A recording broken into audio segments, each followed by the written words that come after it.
Oh gosh, sorry, my mouse was not in the correct spot to unmute. Hi everyone, welcome to the stream. My name is Quimby, and today we are going to, we're gonna be mining. In the cave, straight up mining it, and by it, let's just say, the copper. I'd like to extend a big congratulations to Corvigay for getting the first Channel Points Award. Welcome, congratulations, very cool, and Penny. Hi, it's also good to see you as well. Good morning, Gamer Nation. Morning, Good Nation Gamer. Thank you, CandyBot. And how's CandyBot doing today? Is Quimby alive? No. Require his ID. Nope. Oh. I'm not live right now. I don't know if you guys have heard this. Quimby Alert is not live. What are you all doing here? Oh, wait, okay.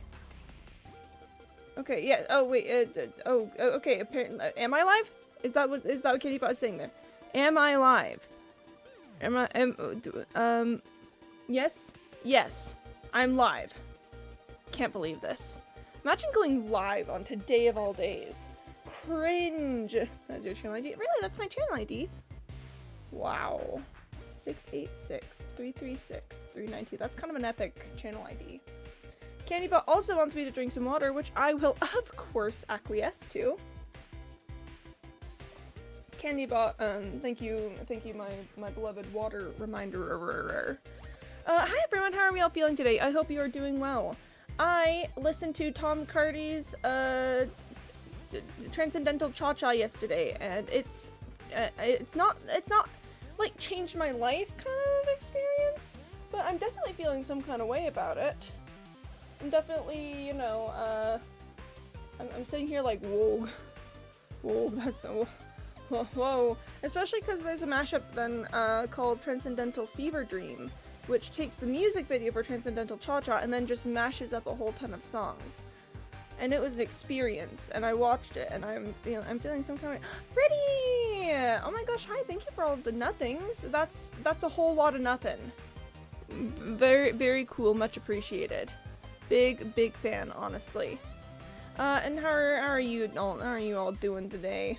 Meow. So true. Oh my gosh, relatable. That's the end of our intro section. We're listening to bug music today. I kind of just felt like it was bug music time. Is bug music a little too loud? Let's do that maybe? Okay. Earlier I auto-connected to Proton VPN and got assigned UK408 everywhere I go. Buggy Bug? I can't escape the number 408. Really? The Buggy Bug real entry here. Let's change this thing 3, 2, 1 and pop! We are in the mines. I feel like Quimby gives off bug music. Thank you. I really genuinely appreciate that. That's so kind of you to say. I feel like I do give off bug music. Or at the very least I try to, you know? I feel like... Oh gosh, wait, where's the zombie? Hang on. It's over that way? Is that... Okay, there might be,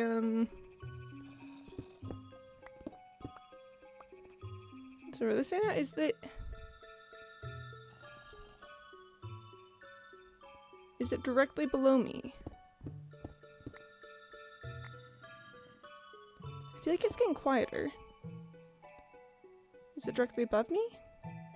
Sorry, my hunter's instinct has activated upon hearing the sounds of the zomber.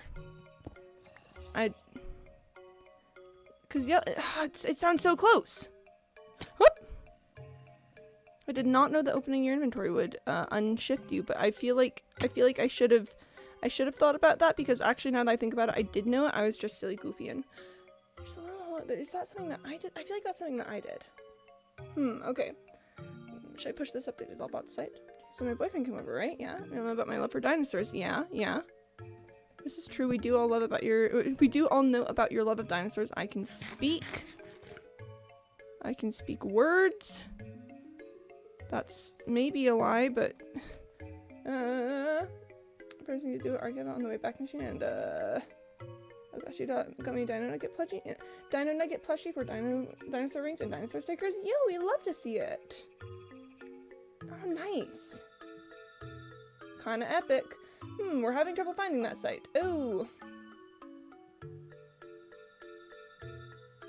Is that what you're speaking of, Penny? Is the having trouble we're having trouble connecting? That's kind of concerning. But yes, hello everyone. How are we all doing today? I hope that life is treating you well. I am Bug Music. Really, really genuinely, that's a good descriptor for how I'm kind of feeling today, is Bug Music. Oh, there's the zombie! Ah, well that'll do it for ya. I was like, is there a secret little hidden cave somewhere? No, it's just a zombie up here. You know, honestly, I think I'm gonna leave him. I think who am I to deny the zombie standing up top on this formation? That seems pretty cool. That's just your browser? Oh gosh, okay. Oh, there we go, now it's back. Okay, surface availability, Wayback Machine provisional read-only service. Other Internet Archive services are temporarily offline. Apologize for the inconvenience. Cool. Cool. I gotta get my license replaced today. The driver's one. So I'm gonna try to hit the library too, so we ball out, I guess. Library kinda neat. I'm a big library enjoyer. I re-pierced my septum last night. Yo, how'd that go for you? Hopefully safely and sanitary. Do I go for the copper?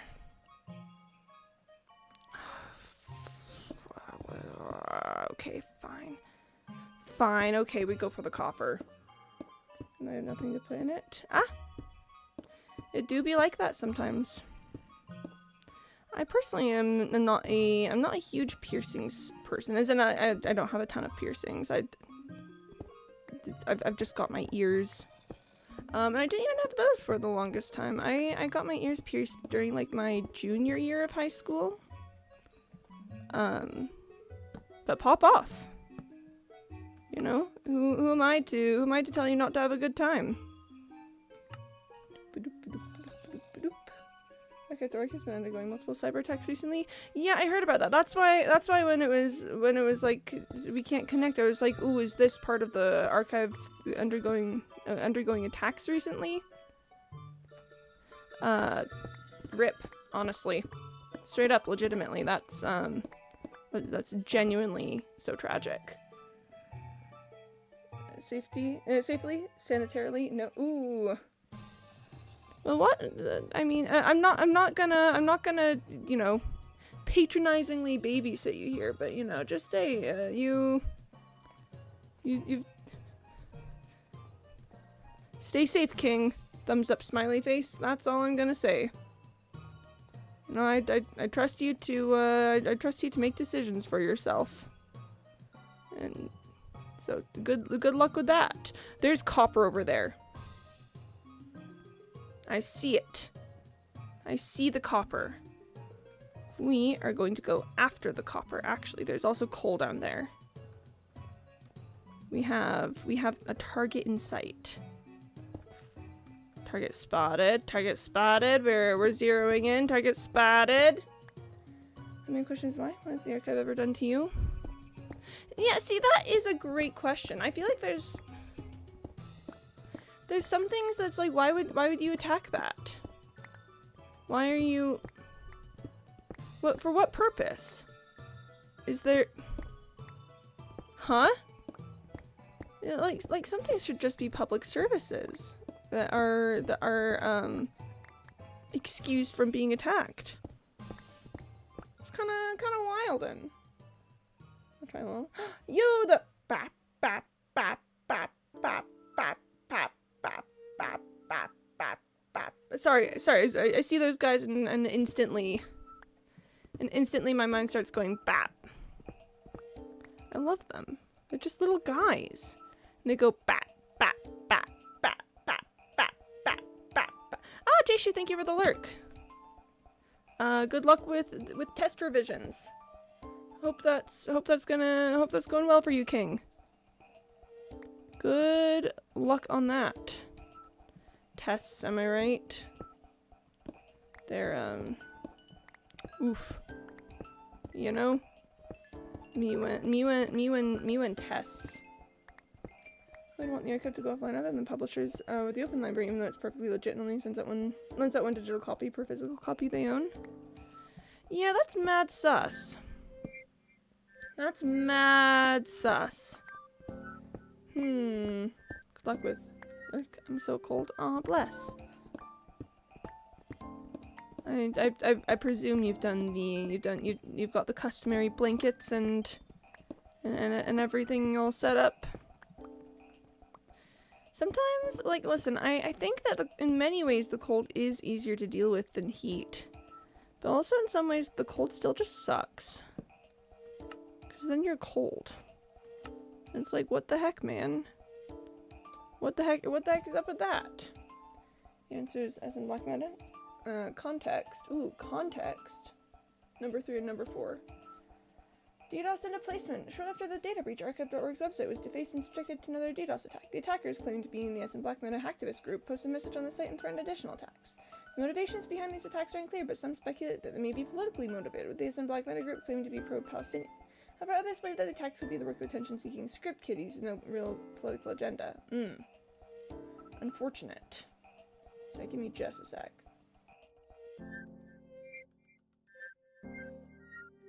I know it's fine to mess up. You need a driver's license for like 95% of identification purposes. If not, that a passport seems. Or just sleeper in. He's not supposed to be. Mr. Man has overslept. This is so unfortunate. But on the subject of the driver's license thing, actually, you can get a government ID that is not a driver's license. You can be like, hey, government, I would like to have an identification card that I can use to to be identified. So it doesn't work as a driver's license as in allowing you to drive, but it does fulfill the functions of driver's license as identity proof. Fun little fact about that. Because otherwise, yeah, that'd be majorly messed up. That you have to be able to drive to do many things. But there is a way. Where was the copper that I was looking at earlier? That doesn't really help. Let's scooch up a little bit. Okay, get going. So see you baby girls later. Yeah, see you later, Freddie. Thank you for stopping by. It is, as always, lovely to have you here. And I wish you well with your boyfriend being asleep. Alright, let's get scooching up the line. There's some copper up here. It feels a little silly sometimes, the lengths that I'll go to get just even like little veins of copper. But listen, desperate times call for desperate measures. We do what we must because we can. We do what we must because we can. For the good of all of us, except the ones who are dead. Thanks, Gladys. Okay, that's good at least. Trying to get mine replaced is a nightmare because we just moved and I don't have anything with my new address yet. That does sound real unfortunate, NGL. Addresses kind of tricky sometimes. And it's one of those ones where I can't even, I'm not even necessarily like, yeah, no, address bad. No, like, it makes sense that they're gonna need some way to, you know, to identify things. And addresses is as good as any. It's good, but it does make it unfortunate that if you've just moved that it complicates the process. That is big sad, as we say in the business. The business of saying when things are big sad or not. In case you didn't know what business it was, it's the business of when things are big sad or not big sad. It's a service that I provide. That copper fell all the way down. I'm trying to decide if I'm gonna go after it.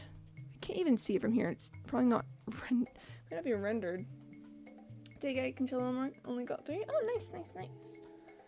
So we're doing the technically lying way about my address, but it's gonna take longer and it might not be done in time to update my voter registration. I'm so scared something is gonna get screwed up and can't vote this year. Ooh, that's scary.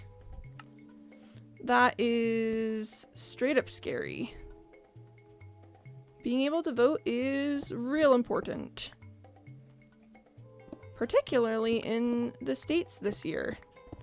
Which, by the way, if you live in the United States, this is your obligatory plug to please vote, and in particular, please vote blue. I love not fascism. I love not living in fascism. Would love to continue to not live under fascism. So if we could just cool it with the fascism, I would greatly enjoy that.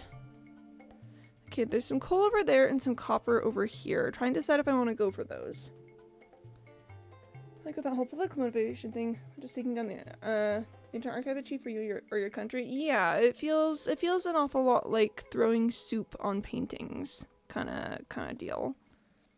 We need to update my license until after voting TBH. Is that lying? Yeah, but like, okay, but like also, you know, very important to vote. Doing is writing down the subject, the paper, then the topic in the paper, and going one by one, sending each. Nice. Didn't Adam say the fascists have a pointer? Am I remembering that wrong? Adam from Jetlag the Game? If he did say that, it would have, it would have been satirically. But, I don't remember that. Me when I don't remember. Have you watched Cut for Time?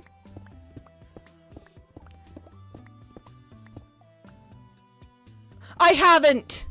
Sorry, that long silence of me trying desperately to remember what I have and have not done in the past couple of days. I need to watch that! Woo! Okay. I will get on doing that. I haven't been with the people that I watched Jetlag with. So we have not watched Cover Time yet. Listen, I still believe in my heart that Adam said that it would be satirically. I know what that guy's like. Have you watched White Pine? I have not watched White Pine. I feel like it's literally nighttime. Okay, there we go. The whole problem is I don't watch things really. I've talked about this a couple times on stream recently, but I'm just learning about myself that unless I'm like watching things with people, I just don't watch things. And that's I don't think that's a moral failing at all or anything. I just it just turns out that watching things takes a lot of time and effort, and if I don't have like a social motivation to do it, then I just kind of don't. Right, there's some copper up here. Kind of a lot of copper, NGL. Whoa. Haven't yet? Road's been like a week. Oh, it's been longer. Remind me, what is White Pine again? I feel like you've mentioned it to me before, but I have no memory of anything ever. Who are you? Why are you in my house? What's going on here? Who am I? Why am I not at the club? I would not like to be at the club unless it is like the improv club. I would love to be at the improv club. I should not be at the club. Putting me at the club would actually be so sad. Why would you do that to me? Not that I don't like dancing and music and all that. The club is just generally not an environment that I think would be conducive to the kind of vibes that I enjoy. I should not be at the club. I saw copper. Did I get it? Aha! There's the copper. I see it. Just been busy with that other stuff. Ethical atrocity. Did not watch TV. I know, I can't believe this. Minecraft period drama. Starring, Minecraft sitcom starring Beyonce. /J or /Serious starring Beyonce. You gotta qualify that one, because that's one of this. That's That's a statement that I'm just gonna need some more facts on that. Okay, I think like there's some coal and stuff up, but I think overall we've mostly gotten this area as well as I would like to. Let's just really quick. I promise I clutched that. Anywho, oh, I probably should have dug down because now I have like approximately 0 blocks. That's probably fine. That's probably perfectly fine and normal. Anywho. /J. Okay. You should be at the club. My subdued and whimsical nature could not survive direct exposure to the club. You should be at the library or D&D game. This I cannot deny. So true. So true. I mean, I'd love to be at the dance party. Would freaking love to be at the dance party. When I was growing up, sometimes our neighbors would just throw on a dance party, and we'd all just dance, and it was a fantastic time. 10 out of 10. Would definitely recommend if you've never just experienced a dance party. They're very cool. Big dance party enjoyer. Just it's just when you go and you dance. They used to have like a dance floor that they'd pull out. It was really fun. Left, right, okay. Whew. I can navigate. I've not turned myself around in a labyrinthine manner. It's okay. 'Cause dancing is so fun. I love dancing. Love to hear music and be like, oh heck yeah, that's gotta have some physical motion with it. And then do some physical motion. Admittedly, I dance like I'm a teenager from the 80s. Mostly because I learned how to dance from my parents who were teenagers in the 80s. But it's fun. We have fun here. It's just, you know. And the secret, I think I've said this before, but the secret to dancing is just having a good time. Everyone will think that you're a good dancer if you're just thrilled to be there and committing to the bit. So if you're ever like, oh no, I want to dance, but I'm worried that I'm bad at dancing. Just commit. Commit to the bit, and the people will go, wow. OMG, you're so good at dancing, and you'll be like, I love you, random citizen. That's my secret. I'm always dancing. Can you imagine the Hulk but dance? That's my secret. I'm always dancing. Oh, what you got there, Penny? Welcome to the White Pine. It is a Minecraft series built by Ivory Team and posted on YouTube, where a newly hired maid is tasked with taking care of the members of the Hemlock family and prioritize their every need. Whoa. Wildin'. Labyrinth mentioned zone, please read House of Leaves. I'm thinking about it. I'm thinking real hard. I've got some other things I'm kind of reading at the moment. So I don't know if I can commit to taking on another project. But I'm definitely thinking about it. It sounds very compelling. It sounds very much like the kind of thing that I would enjoy. You need to watch it? No, you can't say that. You can't say that because now it's gonna become a whole thing. Wait, Penny. Sunset's almost as good, if not better, than Lucid's. No, Penny. No, you can't. No, this is the wrong strategy. No.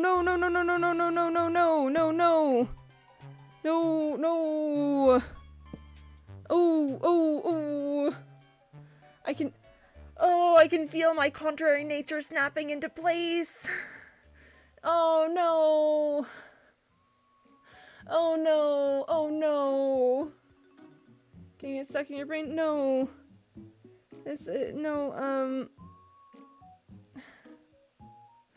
No, Penny. No, Penny, that was the wrong way to do it. That was the wrong way to do it. That is, oh gosh.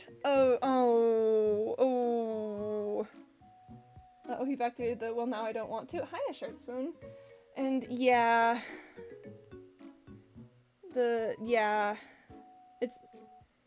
It's been activated. I'm gonna drink some water. Honey, it's not a personal judgment, I promise. This is not me. I swear it's not personal.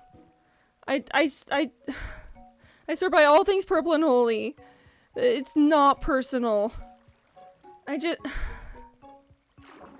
No. No, I was considering it. No. Ah! It's fine. It's fine. If we don't talk about it. If we don't talk about it at all, maybe we can save this. Again, I swear it's not personal. I swear.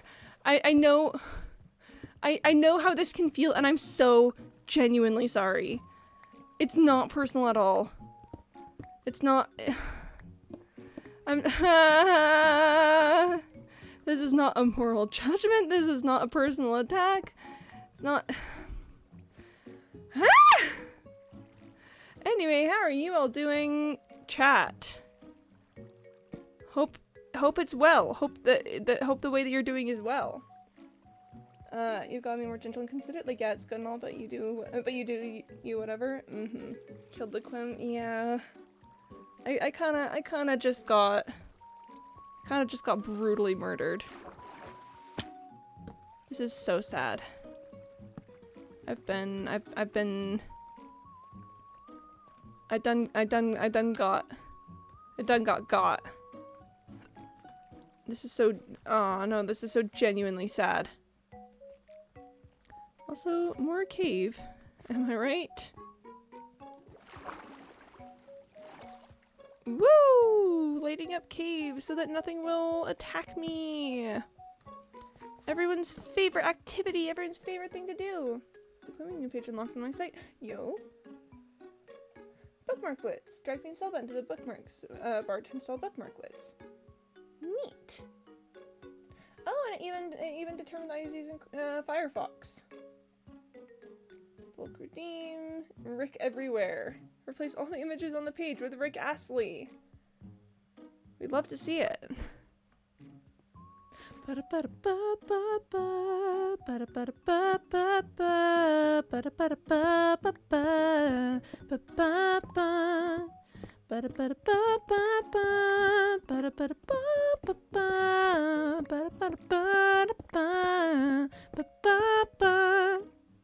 That's, sorry, that, just what happened in my head. And as I started in Minecraft world, and I've been having such a tricky time finding a fortress. Finding a fortress, real bad, actually. Whoa. Whoa. Wall squid. Whoa. Whoa! Whoa!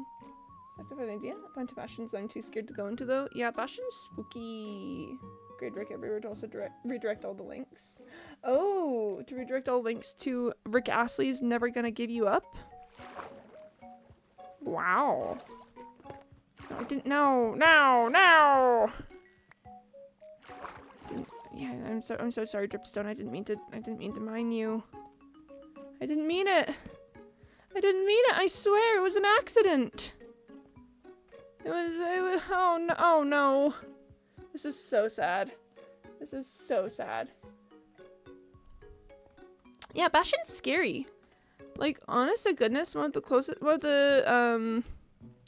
times I got closest to death during my hardcore run was when I was clearing out a bastion to be able to mine the gilded blackstone from it, and I got cornered by a piglin brute, and it was spooky. I honest to goodness almost died. It was so scary. Bastions are a spooky time, and I had top gear. I had netherite. It was so scary. I was like, this is where I died. This is where the run ends. And I was so upset because it wasn't even silly. Luckily, the way that I did end up dying was silly. So at least we got that. So I'm just trying to inspect the area for signs of skulk.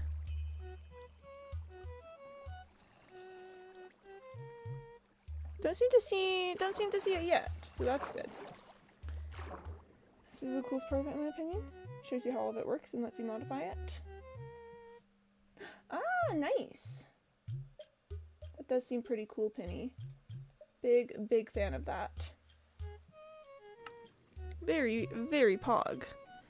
This leads all the way up to the surface? My goodness. Whoa. That's kind of wildin'. Anyway, let's pick up some things around here. Let's get mining. I do want to let you know, every time I say something like that, the let's get, I am quoting I'm quoting a specific Unus Annus bit. Just in case you didn't know, every single time I say that, every time I say let's get something, that is me mourning Unus Annus still. Oh gosh, the anniversary's coming up. Whoa. Wildin'. Kinda crazy. Gonna have to check in on that. If you are not part of the Unus Annus phenomenon, there's a bit they do sometimes, that started with Let's Get Cooking, where they'd stand back to back and then like a motion graphic would play about it being like a cooking show. I think you can still find clips of the graphic on the internet, in case that's something you're interested in. But every single time I say let's get something, that's what I'm quoting. That's what I'm quoting from. Okay, but wants me to drink some water. Modify, you can customize it to your liking. Sweet. I do not know how to modify it, so I will probably not do that.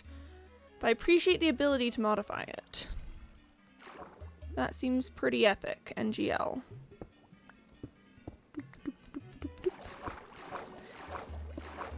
Man, Unus Annus was real cool. If you guys weren't part of Unus Annus, and honestly, if you don't know what it is, basically a couple years back, it was Markiplier and Ethan Nestor, formerly Crank Gameplays, did a 1-year experiment where they just made a channel and then did whatever they wanted on it, and then deleted it after a year. Just deleted it entirely. And it was a really interesting exploration of grief and what forever means on the internet. It was lovely. It was a delightful time. And I watched it. I was part of the experience. Definitely had some creative thoughts about it. Didn't you? It was lovely. I normally this is where it'd be like you should check it out, but you can't check it out because it got all deleted. Everything got deleted. They even deleted like the Twitters and the Twitter account, and they deleted like they shut down the subreddit, which I have complicated thoughts about actually on that, because I feel like it was primarily a fan space instead of necessarily something they were doing. But you know, no art piece will be perfect. Yeah, it was a funky time. Okay, let's see if I can find my way back to where I was earlier. My nose is doing that thing where it itches. Once my link is really long, since it has to link to tados.com/bookmarklet devkit /encoded code, and the code gets very big. Me when the code gets very big. Where did I come from? Where did I go? Where did I come from, Cotton Eye Joe? I'd been married a long time ago. Where did you come from? Where did you go? Where did you come from, Cotton Eye Joe?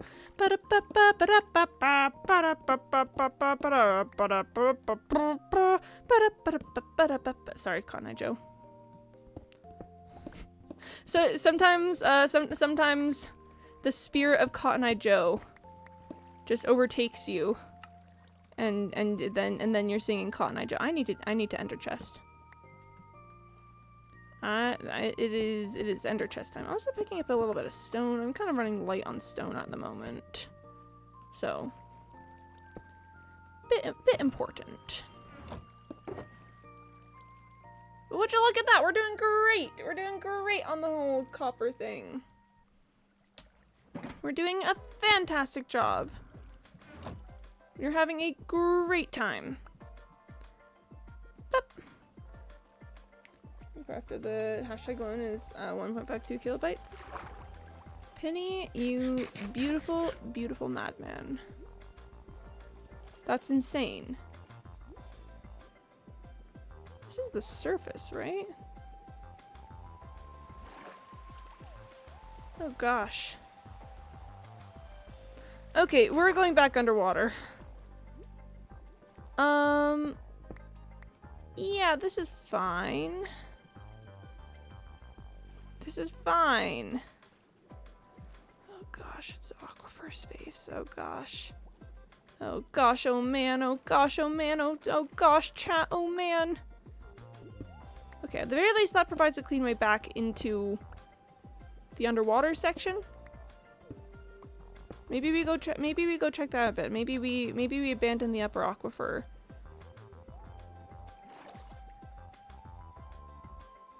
Oh gosh. Okay, I'll deal with that. My goodness, it's not. The problem is not the mining. The problem is the cave navigation. I'm so bad at navigating. Okay. Well, here we are back in the cave. So we back in the mines, as they say. Is that where I just was? I think that's where I just was. Oh, that's a fun effect. Big fan of that. I'm playing Nerd to literally all day to get drunk and then put Silent Hill gameplay on the TV really loud. I'm not sure what this would accomplish. Torment Nexus? Torment Nexus moment. Me when we finally create the Torment Nexus from the hit novel, Don't Create the Torment Nexus. Something fun you could do on a website, like his joke to modify the site. Oh, got it. You've got it. Sorry, do a little stretch. Sometimes you gotta do a little stretch, that's all. Very essential to do a little stretch on occasion. Okay. I want to let you know I'm fighting for my life out here. Because I really don't want to go down. For as much as it looks like there is copper down there and stuff, I really don't want to travel downward. Honestly, what I would love would be to find a way backwards from here. Is it that way that is backwards? We take a little fall damage sometimes. It's fine. Because I'm not gonna lie, I kind of would sort of love to just abandon this whole cavern space. That feels like the kind of thing that I'm gonna get lost in irreparably and then feel so sad and scared about later. Except, where did I come from? Could have sworn I came from somewhere over here. Oh wait, what's this? Well, listen, it's not a way out, but it is a way somewhere to a kinder field, a more narrow passage. I'm a more narrow passage enjoyer. Okay, I don't want to chase this tunnel too far without actually picking up the copper. Unless, does it end? Oh, it ends! Oh, this is perfect! I've been drinking months. This is out of nowhere. I'm like, man, it's Halloween time. I should psychologically torment myself for fun. It sounds like fun. It's, thanks Halloween. I need a Halloween costume. Okay, this is such a hot take. I might go as Cusco from The Emperor's New Groove. for reasons. But I am thinking about it. It's a long story that that I think sharing it would push the boundaries of what I'm willing to put on the internet. The concept is there. The Doom timer. Allow the user to specify a delay in an action to execute after the timer is up. Yo, Doom timer! That does sound genuinely really fun, Penny. That sounds like, oh, that sounds delightful. You're just like, uh-oh, it's, the timer's counting down. I'm thinking about being Kuzco for Halloween. It could potentially be a difficult costume to make because he's got the headpiece that he wears. And while I'm good at like clothing modification and stuff, headpiece is maybe a bit beyond my capabilities. But I'm wondering if there's a version of him that I could do that does not have the headpiece. Like it's an iconic part of the outfit, but you know, we make do if we can't go exactly, right? Since it's a bookmarklet, it's easy to hide. Nice. It's fun. It sounds fun. Straight up legitimately sounds fun. So you could execute it with like a 15-minute delay while they're grabbing a snack or something and then switch to a Rickroll video when the timer ends. Yeah! Listen, I know that this term has like meaning in the internet world, but it's a little bit of a Trojan horse. Not in that way. Not in that way, but it's sneaky, and then the Greeks pop out and they kill everyone. And that's how it goes. Me when I hide inside a horse. And I say, "Alright, boys, let's get 'em. Let's get 'em." Here, sorry, give me just a sec.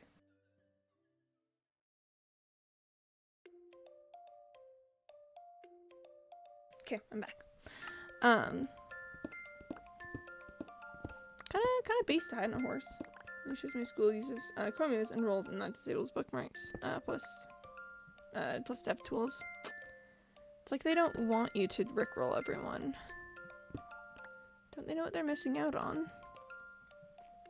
Don't they know what they could have if they would stop being cowards? Can't believe this.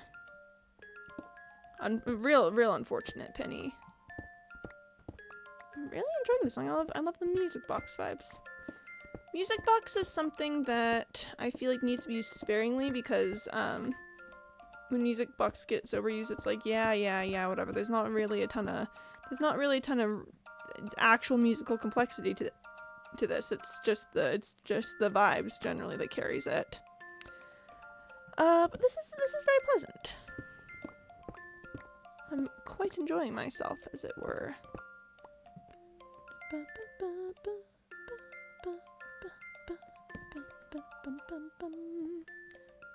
I've been finding to pull during class, but a few people do like my game site and the IP, so yeah, you know, it could be neat.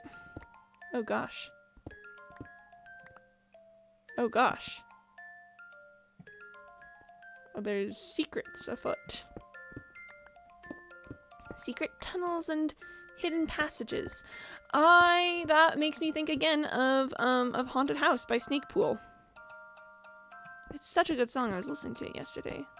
My heart is a haunted house full of ghosts. Don't go in the basement. My heart is a haunted house. I have my doubts you'll get out alive. Me when my heart is both a haunted house and I have doubts that you'll get out alive. FDP matches a school, load Rickroll script in the background. Could be neat. Could be kind of neat. Yeah, Haunted House by Snakepool is so fun because it's so rarely do we get romantic Halloween songs. Well, I guess that's kind of Snakepool's whole deal in general. They recently came out with a couple ones. I think Hidden Fit, like oh gosh, I don't remember the titles, but there's one about a shadowy figure that shows up in like all of in like mirrors and cameras and stuff for you, and it's a romance. me and the shadow figure that's showing up in my camera, and our and the romance that ensues. House mentioned. House of Leaves really did a number on you, huh, Corvigay? That happy for you, honestly. It sounds like you've been greatly affected and changed by the media. So you know, good for you.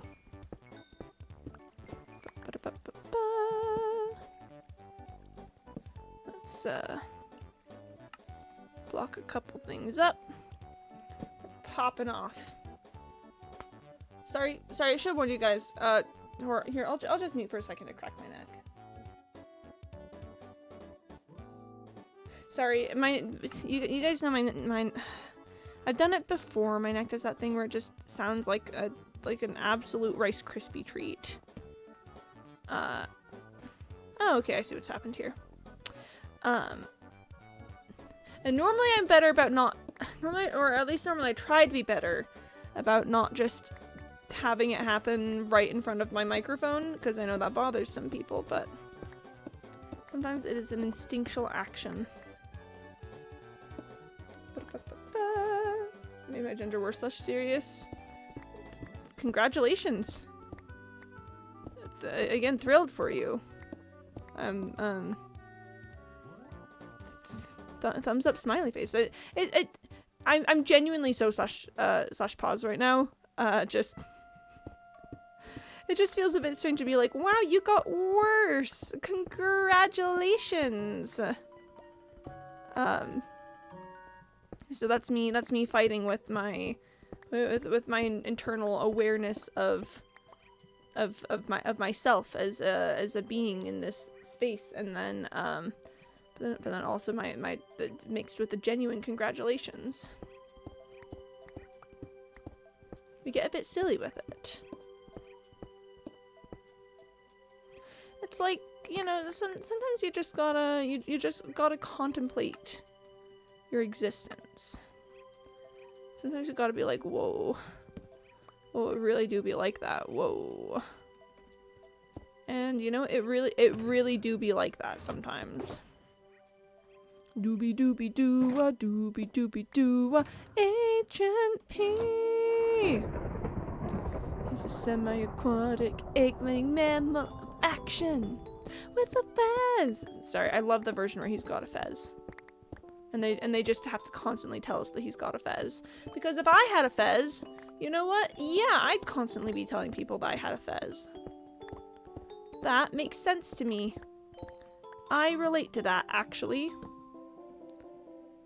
Let's make some more torches. Let's, oh boy, let's make some torches. I forgot that there was an area up there. Let's, do that, and then, bop, bop, bop. You're good, it's funny. We get a bit silly with it, you know? We're a little silly goofy.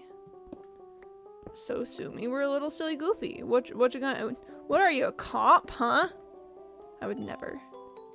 I would never. Oh, it's so tricky, chat. Sometimes, so when I'm with the improv club, sometimes I gotta ask them for like suggestions, for scenes, cause you know, you gotta have a suggestion to start a scene. And sometimes they'll ask for an occupation. And sometimes the kids will be like, police officer.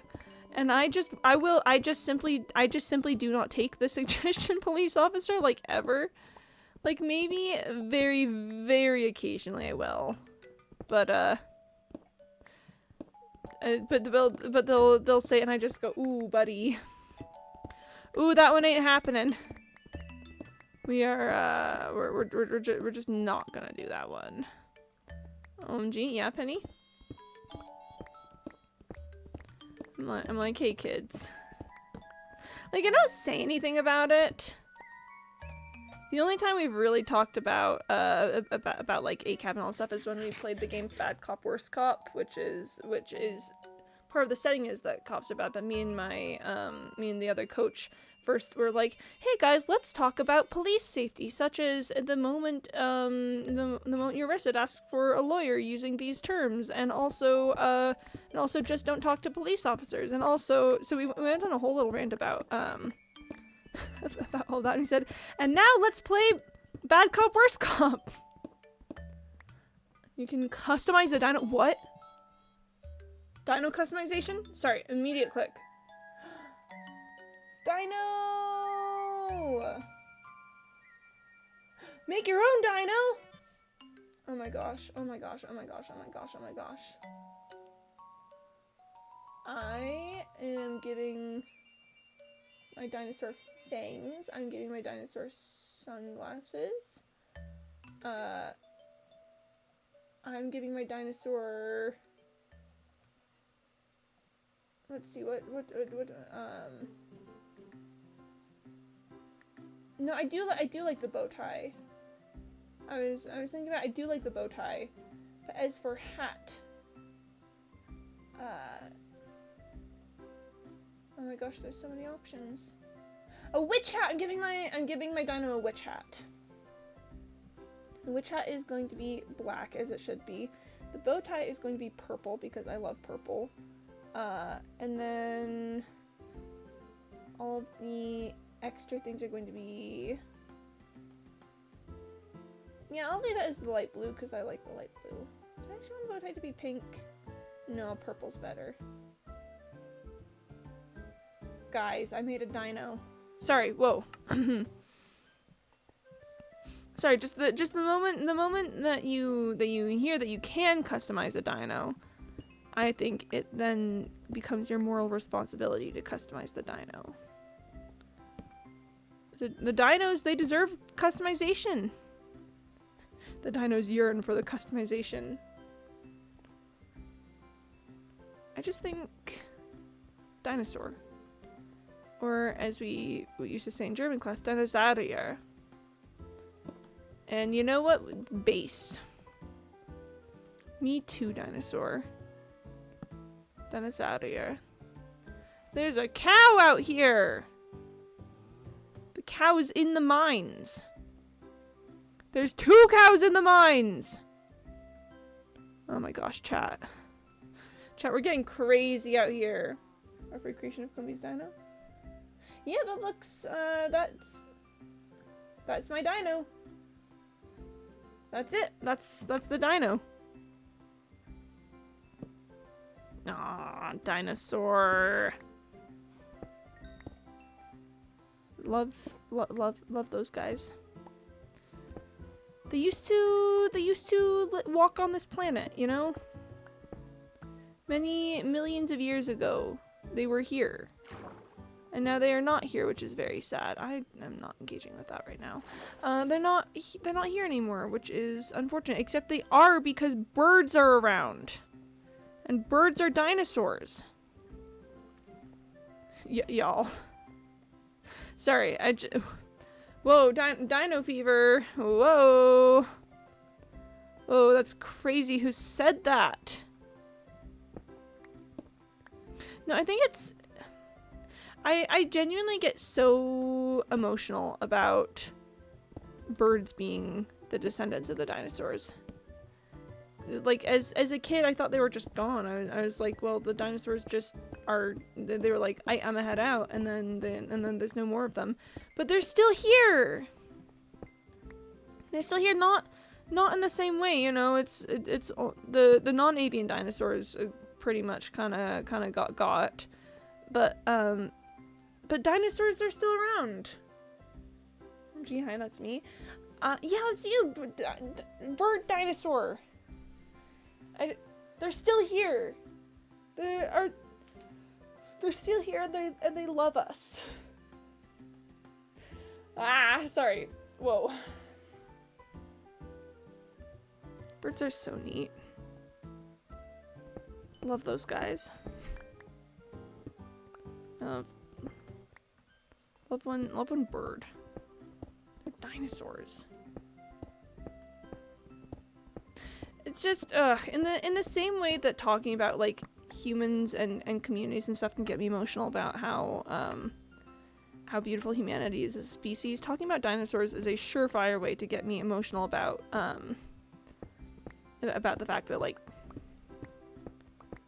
I don't know, the life finds a way, life treks on, life changes, but you know, like nothing stays the same, but also they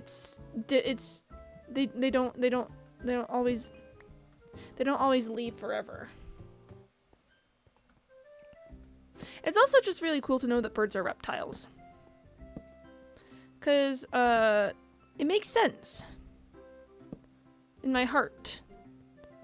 I remember being a kid and being told about like the like animal groups, where it'd be like there's mammals and reptiles and amphibians and birds and fish and insects. And I'm pretty sure that's most of them that we got. And then, you know, you start hitting like biology classes and you learn that it's vastly more complicated than that. But especially it's like birds, when you first learn about it, it's like, yeah, they're guys that fly. No one else other than like insects really flies. And bats. Bats also fly. They kind of wreck their immune systems to do so. They're real in there in your Twitch chat. They're real in there in my Twitch chat. How crazy is that? Well, except of course, considering that all the birds died in 1982 due to Reagan killing them and replacing them with tiny spies. The birds work for the bourgeoisie. That's that is important to remember. Like there, Corvick, I know that you're a real bird, and you do not work for the bourgeoisie. I think you're the last one. Can't believe Reagan killed all the birds and replaced them with tiny spies. Just another reason to hate the guy, honestly. Can't believe he would do that to our beautiful new aves. Oh, and that leads to another fun improv story, actually, where there's this game that we play called Thunderdome, where we'll have one person in the middle of the circle, and we're all standing around chanting Thunderdome, Thunderdome, until someone goes in, and they challenge the person there to a category, and then we'll say something from that category, and then they take turns naming something from the category to and you know, they go until someone like repeats or can't think of something, or you know, victory conditions that are obvious to that style of game. Let me the migratory bird act community. I'll see him in hell. Yeah. Can't believe this, Reagan. But one of the things I started doing recently is I've got a lot of I wouldn't say obscure, but I've got a lot of knowledge about like taxonomy due to the taxonomy games I play. Like I think I literally spent like, it was like 2 days ago that I spent the entire stream talking about like taxonomy and stuff. But one of my new favorite things has been if a kid has been in the middle for a while and we just need to get them out or something, I'll go in and challenge them to like a scientific category of plants or animals. And they go, whoa. Like I pulled apiales out the other day, and they went, huh. Sometimes they can keep it going for a little bit based off of the things that I say. Like I said, oh gosh, what was it? Oh, it was, which one was it? Which one did I say? It was cucurbitales. I said cucurbitales a couple weeks ago, and they were able to pick up that it was gourds from you know, the answers that I was giving.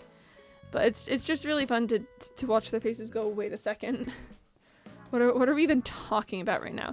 And it's legal. You don't have to explain the category necessarily, but it has to be something that's like public knowledge, something that reasonably you could know.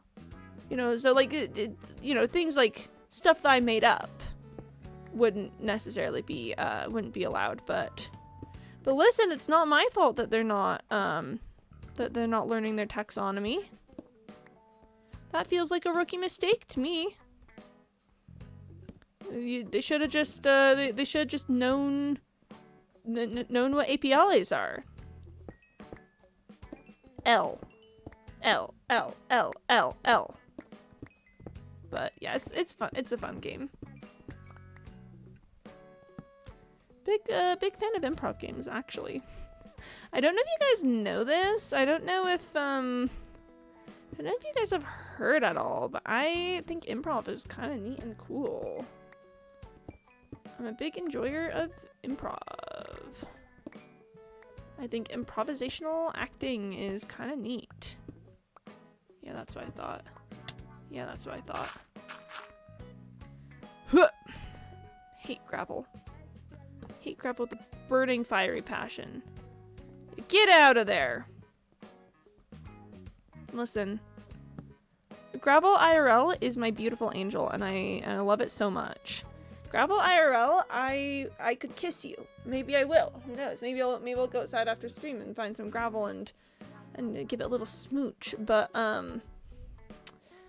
gravel in Minecraft, unenjoyer. Not a fan. Least favorite gravity block. Deserves no rights, to be honest. Like, see, it'll just show up and it's annoying. It might be fine if it wasn't annoying. But it is. It's really annoying. And that's a crime worthy of eternal hatred. Oh, and CandyBot wants me to drink some water. Thank you, CandyBot. Thank you, darling. Much appreciate the advice there. I'll make sure to drink that water. How's about that? How does that sound, CandyBot? Alright, drinking some water.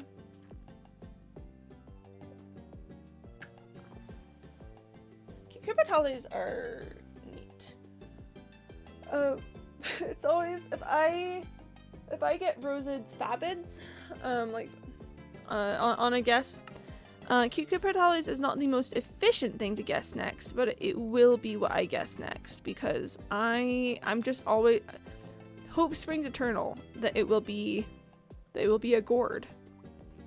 Gourds are just so cool, you know. They just said, hey, what if I was a gourd? What would you even say about that? And we don't know. That the concept it's simply too beautiful to comprehend. That the existence of gourds. Pumpkins are gourds. I love pumpkins. They're so neat. That's the Halloween guy. I love it's freaking bats. I love Halloween. Love gourds. Fun little fact about Halloween and pumpkin and stuff though. Most commercially available canned pumpkin is actually butternut squash. Little switcheroo there for ya. But yeah, they're like, look, it's pumpkin, and it is definitely butternut squash. And I mean, it tastes largely the same. And so, you know, it's not like, and I don't think it has, I don't think butternut squash is an allergy that people are really concerned about. But I think it will say though on like cans and stuff like butternut squash.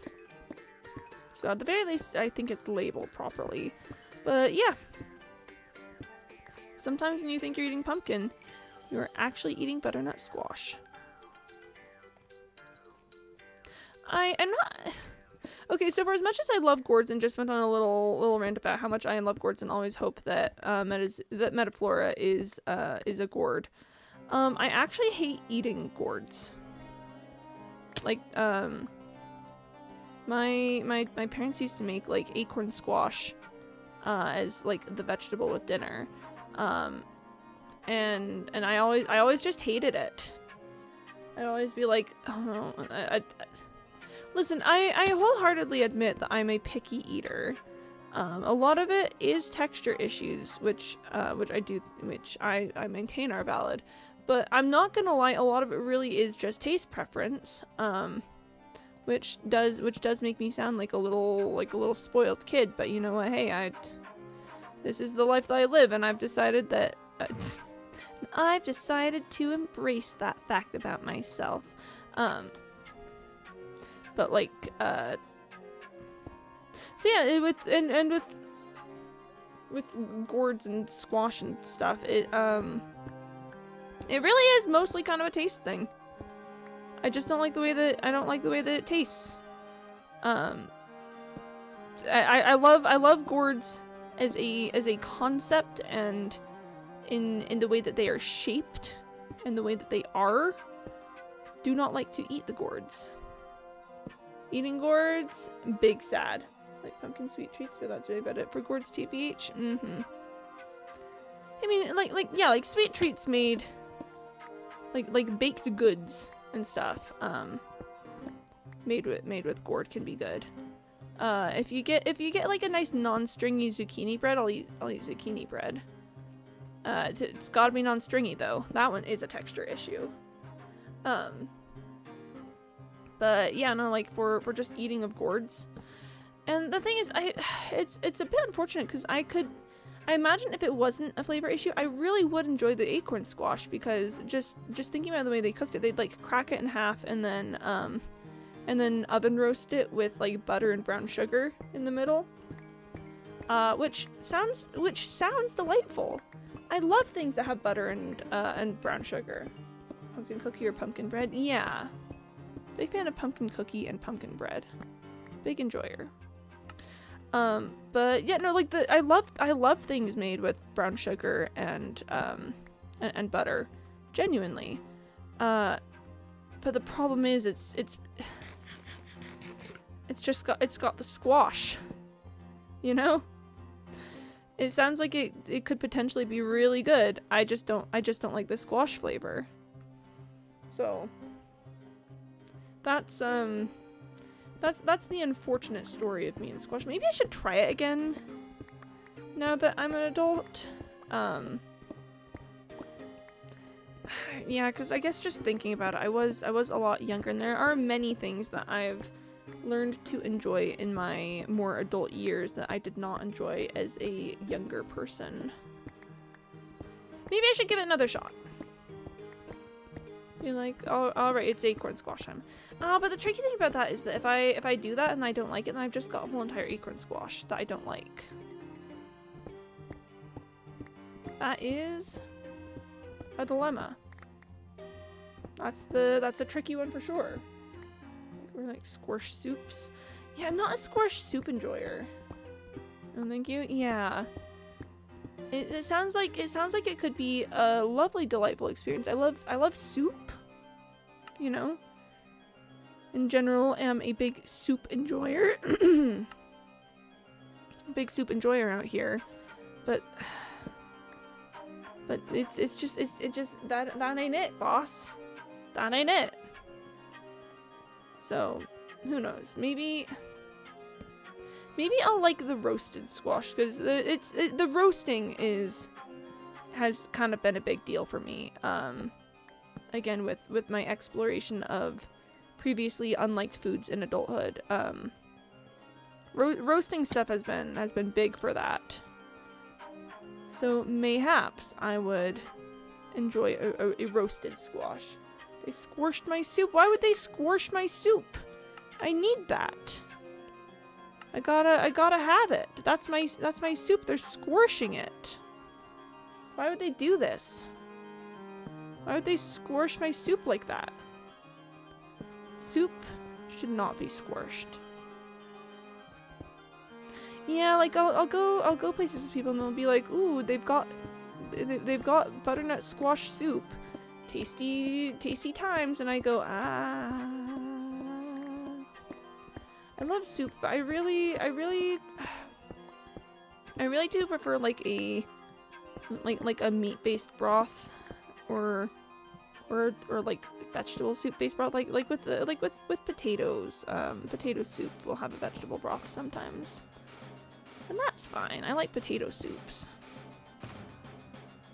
This bug music is getting very dramatic. I feel like this is entirely too dramatic for bug music. Check Jen. I'll take a look.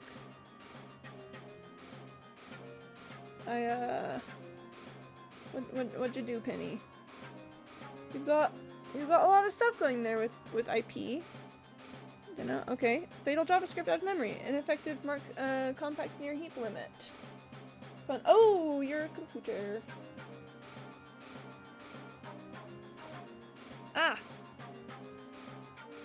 Huh. 100%. Penny, you good? Oh boy. Start drinking some water while we do this. Nearly ran out of RAM. Yeah. It's not nice getting out of RAM. Nice. Oh boy. That's so cool, Penny. Neat. Here, sorry, this is just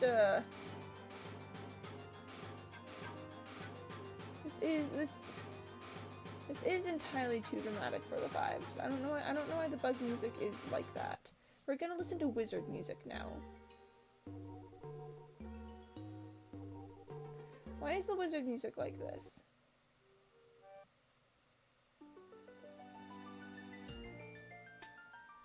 Okay, we're gonna try the wizard music. We can do a little bit of wizard musicking, just simply as a treat. As long as it's a treat, you understand.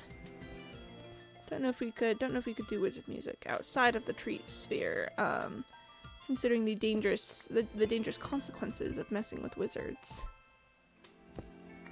Gotta watch out for them wizards. They're spooky. They will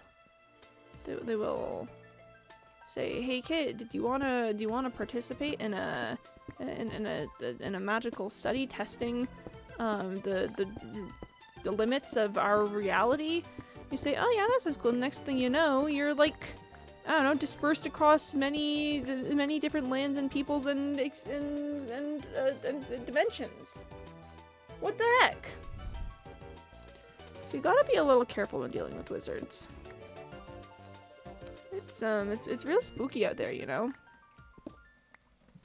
Gotta watch out for them.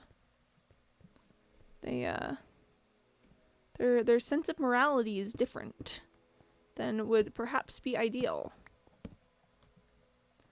Oh gosh.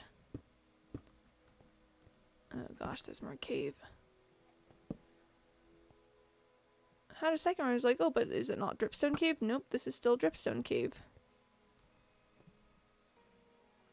Oh, there's that. Pachoo! Okay. Maybe when I get the creeper. Wizard music, why are you... no, they're making the wizard music all sound spooky. I want cool wizard music. This is so sad. Okay, what have we got next? Okay, we're vibing. Okay. I can work with this. We chillin'. Bop. Ah, dripstone!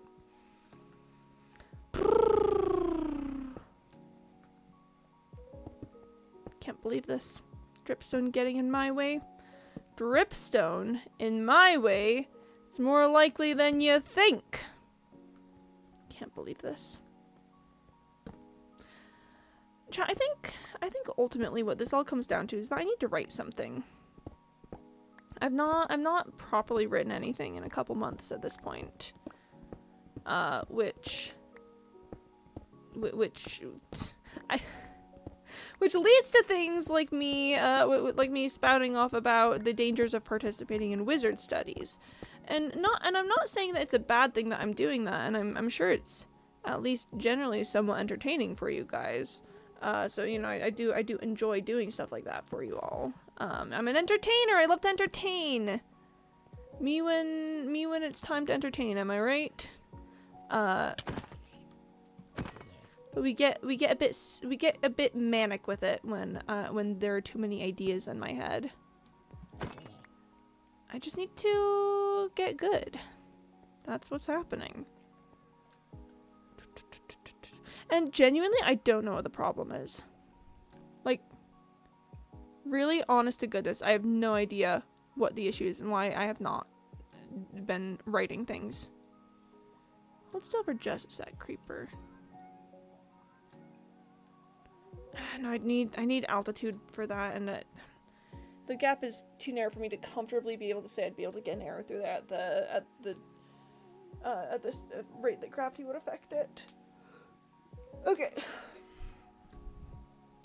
Yeah, generally don't know what the issue is. Cause when the writing is happening real good, so I'll just be like, oh boy, I want to write this thing, and then there's like a very specific phenomenon of like me, like just replaying the scene over and over and over again until it gets like out of my head. Or like for instance, when I was writing my longest work that I've done to date, my like 13,000 word one, there's just this wild thing that kept happening with it where like this is gonna sound weird. I promise it was just I'm just describing my experience. I'd be like in the shower and I'd just be seeing visions of what was gonna happen next in the scene.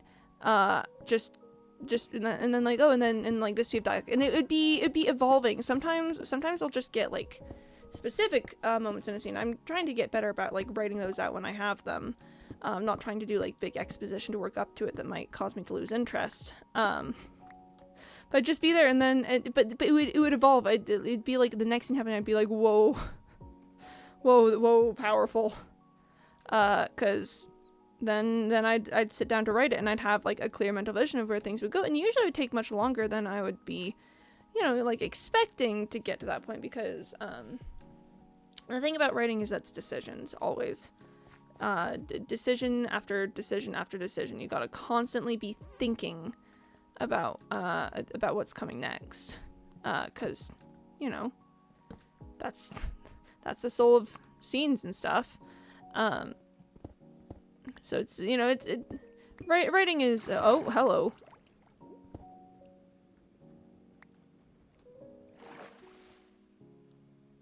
That's a trial spawner. Is that, are we, is this one that I found already?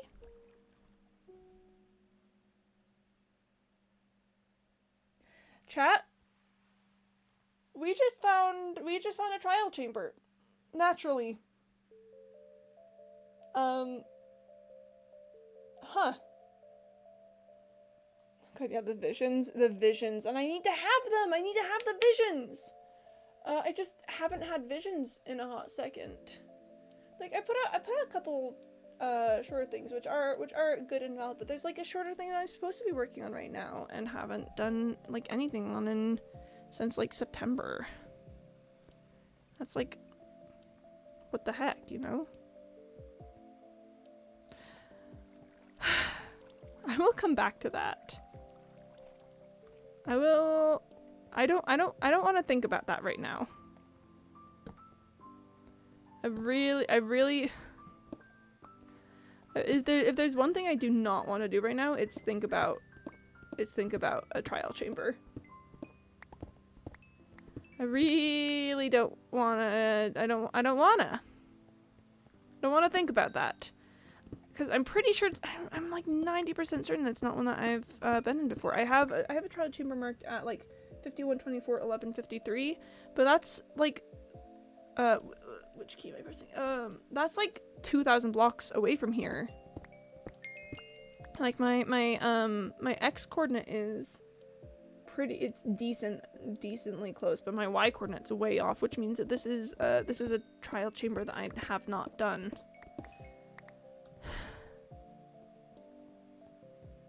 This is a mining trip. I am mining right now. And yeah, sure, there's a lot of copper in trial chambers, but that's like different. That's different stuff. Oh, man. Does this connect? I think that connects down through the other way, so I can leave that copper for a second. But yeah, I think ultimately what it comes down to is that I need to be writing things, and I have not been doing that, which means that the horrors are being expressed in other ways. So that's kind of cool. No, oh my gosh, wizard study. Wow. Wizard study was fun. I'm not saying wizard study was bad. I liked wizard study. It's just a symptom. It's a symptom of my twister mind going a little overboard. I think what it is, I think like genuinely part of it is that I have kind of been busy these past. Okay, short term, I've been a little busy these past couple of weeks. I went on an airplane over the weekend. You know, that's the kind of thing that generally, you know, might take up the brain space needed for writing. I did this as a joke, and try C++ program that loops through all IP addresses from 1111 to 25 and computes the SHA hash of each. Oh gosh, we can approach it by treating the IP address as a 32-bit integer, iterating over the range of IPs, incrementing the integer representation of the IP, converting the integer back to a .IP string format, hashing the string using SHA-256. We use OpenSSL for SHA. No, there's a lot of words here. Here's a possible implementation. Just did that. Ah! Well done. My goodness gracious me. Miwen IP addresses. Beep. Oh, there's plenty of copper here. Oh, we got plenty of copper. Does this not connect to that area that I was in earlier? What the heck? Unless it does here? What the heck? What the? Hey, wait a second. Oh gosh darn it! Gosh darn it! Do we have any ominous bottles on hand or anything? Maybe I should just take down the coordinates and come back for it later, honestly, because I have a beacon, but I don't have like ominous bottle or anything. I could maybe get that from one of the vaults in there. But that seems like quite a gamble for things. I don't even really need anything from a trial chamber right now. I've gotten what I was looking for. Oh, when I pulled out my ender chest, I was definitely supposed to put the coal away. Wait, no, not this box. I'm putting it in here right now. Yep. More coal. Yippee! Alright. I will mark the coordinates at a more strategic location, probably where I first found it. Because I think that's gonna be better for if I'm like aiming to get to it. So for now, we will just leave it as is, and then say, yep, that's for future Quimby. Oh, chat, you know what sounds really good right now is like vegetable coconut korma.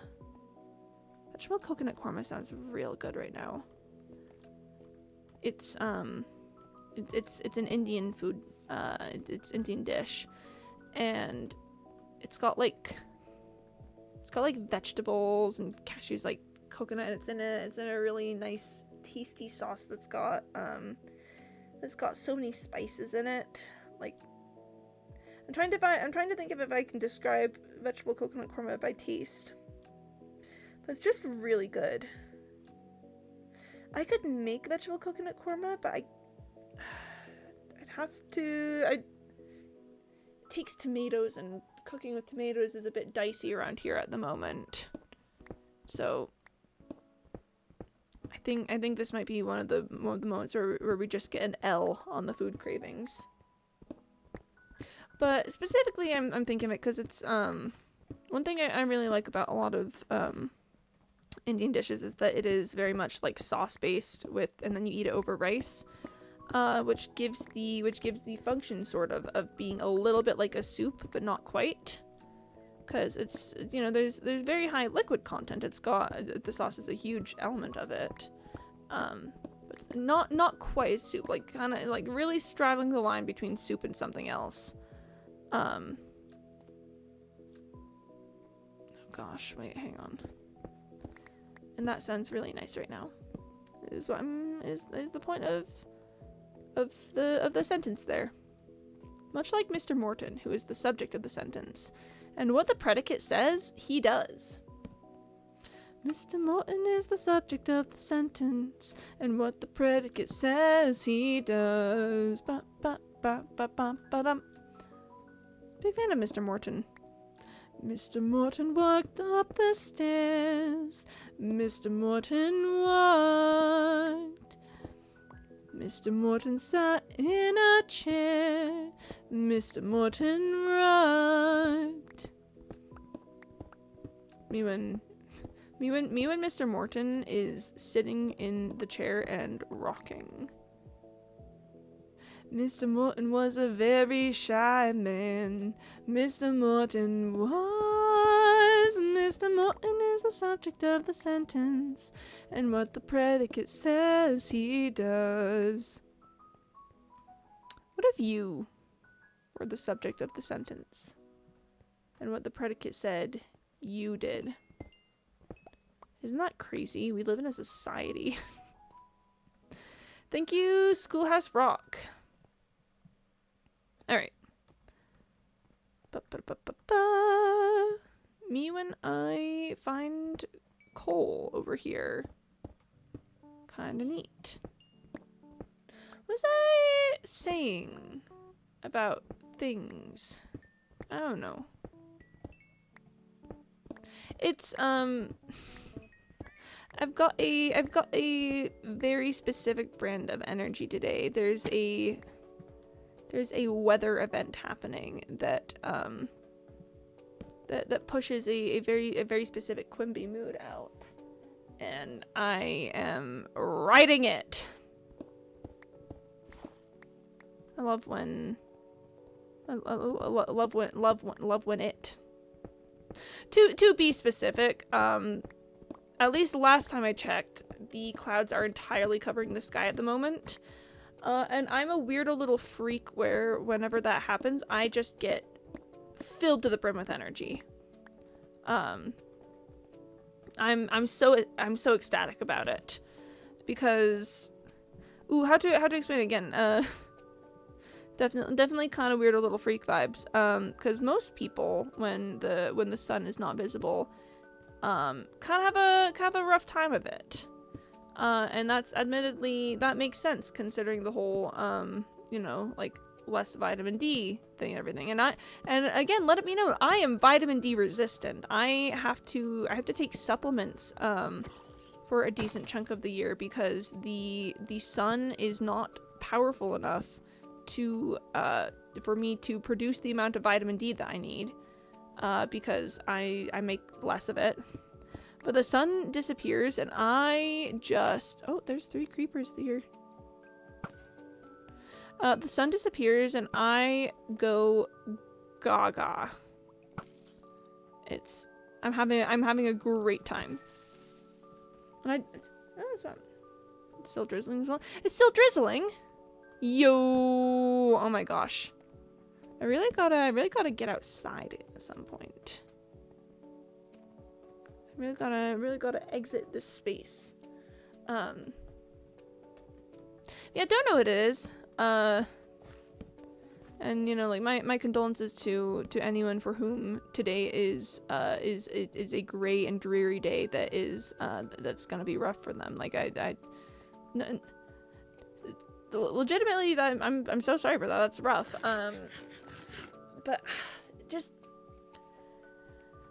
I think I've talked about it before. I think this is a subject that I come back to every so often, but I don't know what it is, but everything just feels so much smaller under gray skies and more clear.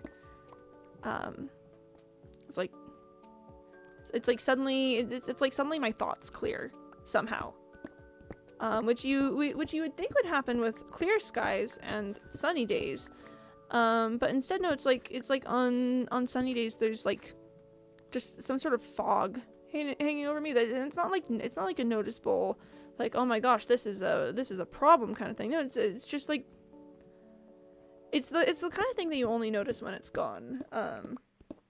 When there are those gray skies, wall to wall, especially when it's raining or we get like a little drizzle or something, it just feels like curtains are drawn away from my mind, and suddenly I'm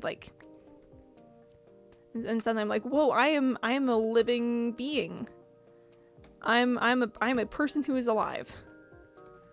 And it just, I don't know.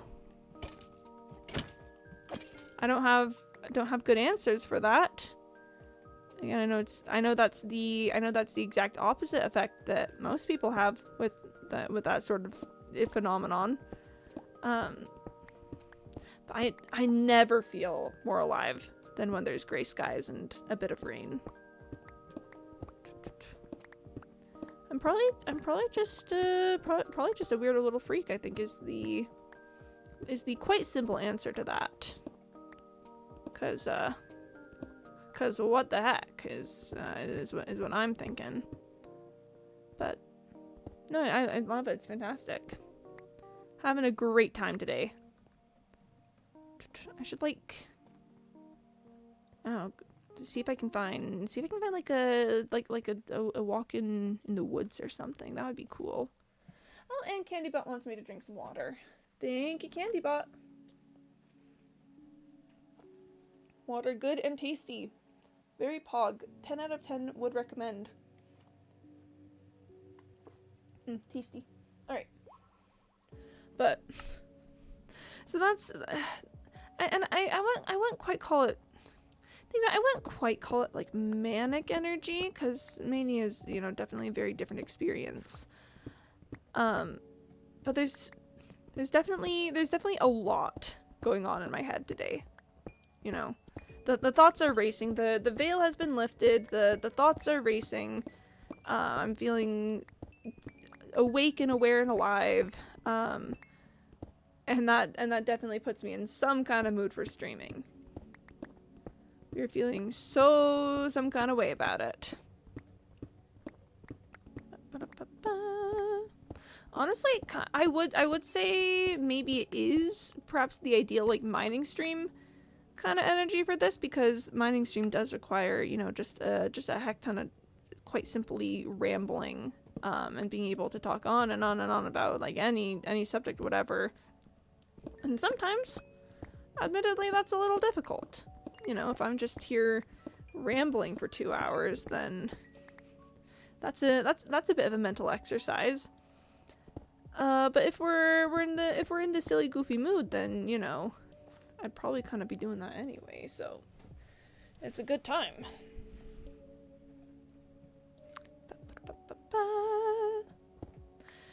I really do just genuinely love October. It is kind of my ideal month. We've got Halloween and spooky season. It's a really good moment for me, climate-wise, and just, I don't know, the vibes are there. The vibes are really strong for October. I'm not really a pumpkin spice girly, but I respect the hustle with it. It's harvest time is kind of what it all boils down to, and I am a big harvest time girly. I actually still need to find a farm or something to go to.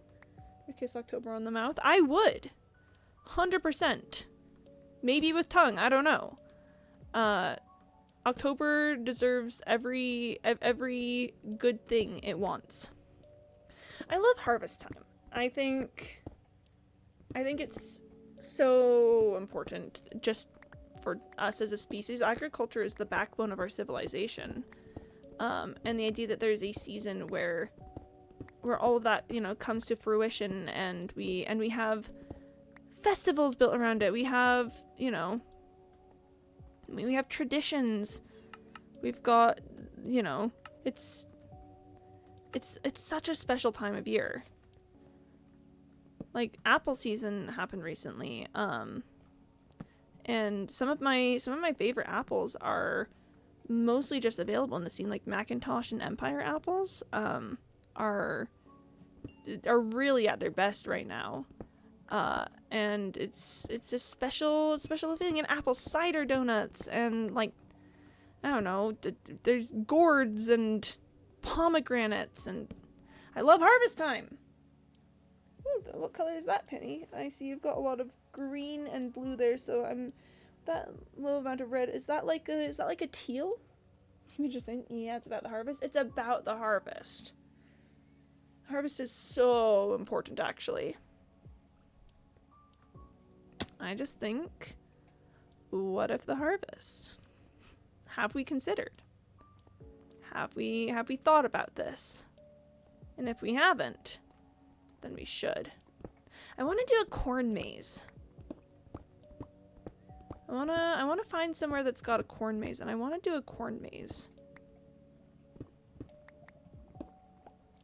I also want to see if someone's got like a big just like tub of corn, and I want to go in the big tub of corn. You know when they've just got like a whole bunch of corn kernels in like a little place. I really want to go in the corn. And I hate apple the fruit or apple the company. Because on one of these things I will fight you to the death, and on the other I'll be like, ah, yeah, fair enough.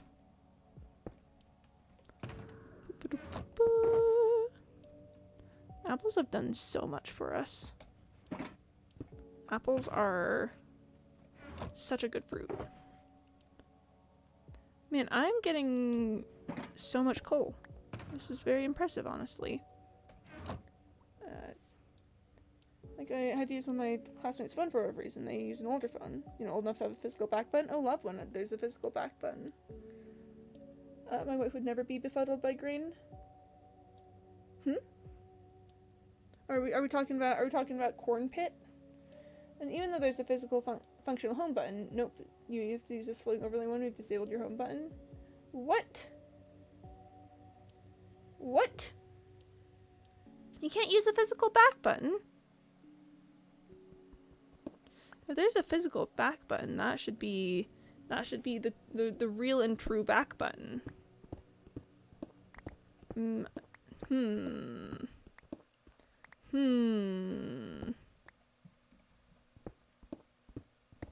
I would love to go in the corn pit.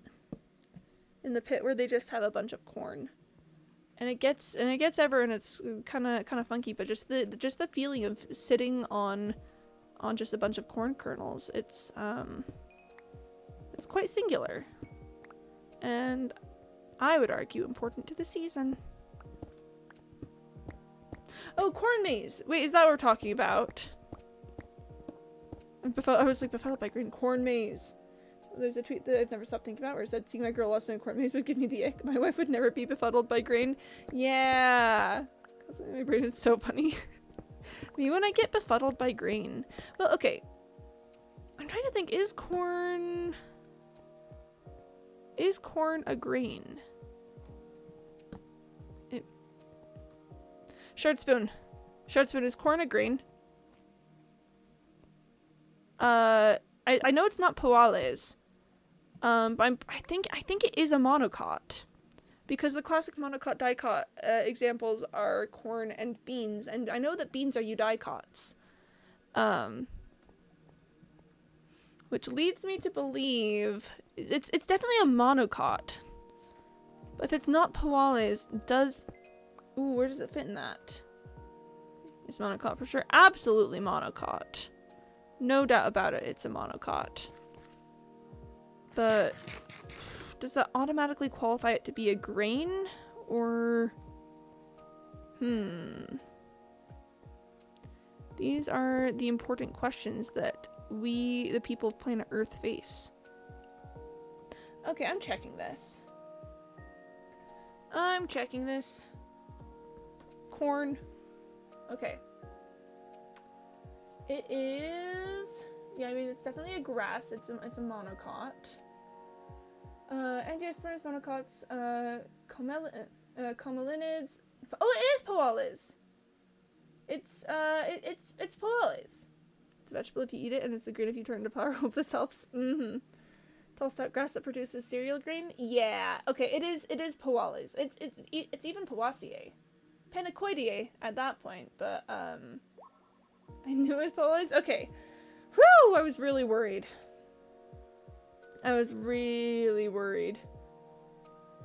Insight? Sweet. I'll check that in just a second. Yeah! Yeah! Used to be my monocot starter. Really, my monocot starter is barley. Because barley gets you deep into polys, and there's if you hit barley, it'll get you close to like rye and stuff too, usually, I think.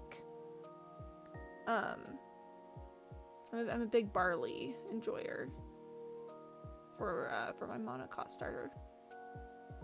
Now it's wheat. Wheat's that's a good one too, because I mean it is the classic monocot that everyone, yeah, no, that's definitely fair. Yeah, but sorry, I just came to the reality of the world in which we're here discussing, like, yeah, you know, let's talk about corn with is it Poales? We gotta know.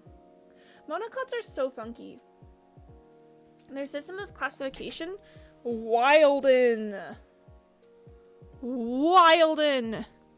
The way you gotta like go down the line, instead of just because the way that the categories get sorted, but it's not like there's different subcategories that like split definitively in two directions. Wildin'. You just get more narrow. It's neat though. I'm here for it. We get a bit silly out here with our with talking about these things. Sure, Spoon, I went on a whole little rant the other day about my love for Atlantogenata, which is the one that's like elephants and stuff. I was like, oh my gosh, I love Atlantogenata. Update push. Welcome to the Dollbite site. Well, homepage. Yo, Dollbite! Let's go. Nice. Ooh, I like the gradients. I like the gradienting on the colors. Or I guess mostly on the what's the word I'm looking for? The tone of the black. Or it's gray. It's all gray technically. Important incomplete list of features in Dollbot, self roles, welcome messages, social feeds. Nice. Oh, we love to see it. Oh, we love to see it. Alright. So I'm just looking at corn again. Corn's kind of neat. Go to the top real quick. Alright. With the server 76 messages processed 24 hours, 1.5k plus. Is that what I'm looking at? Look at the new nav bar as you scroll.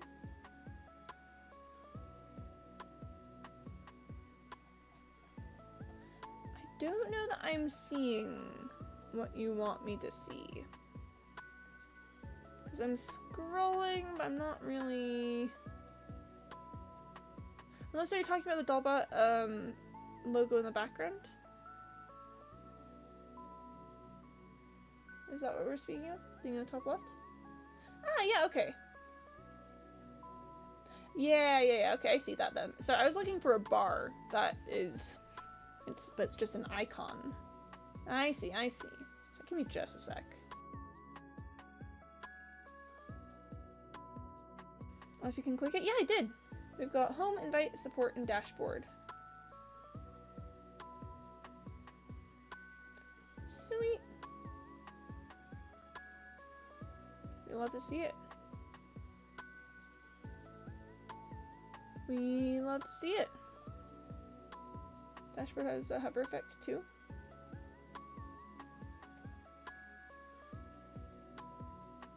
Nice. Sorry, I pressed a button. Okay. Ah! Sorry. Buttons.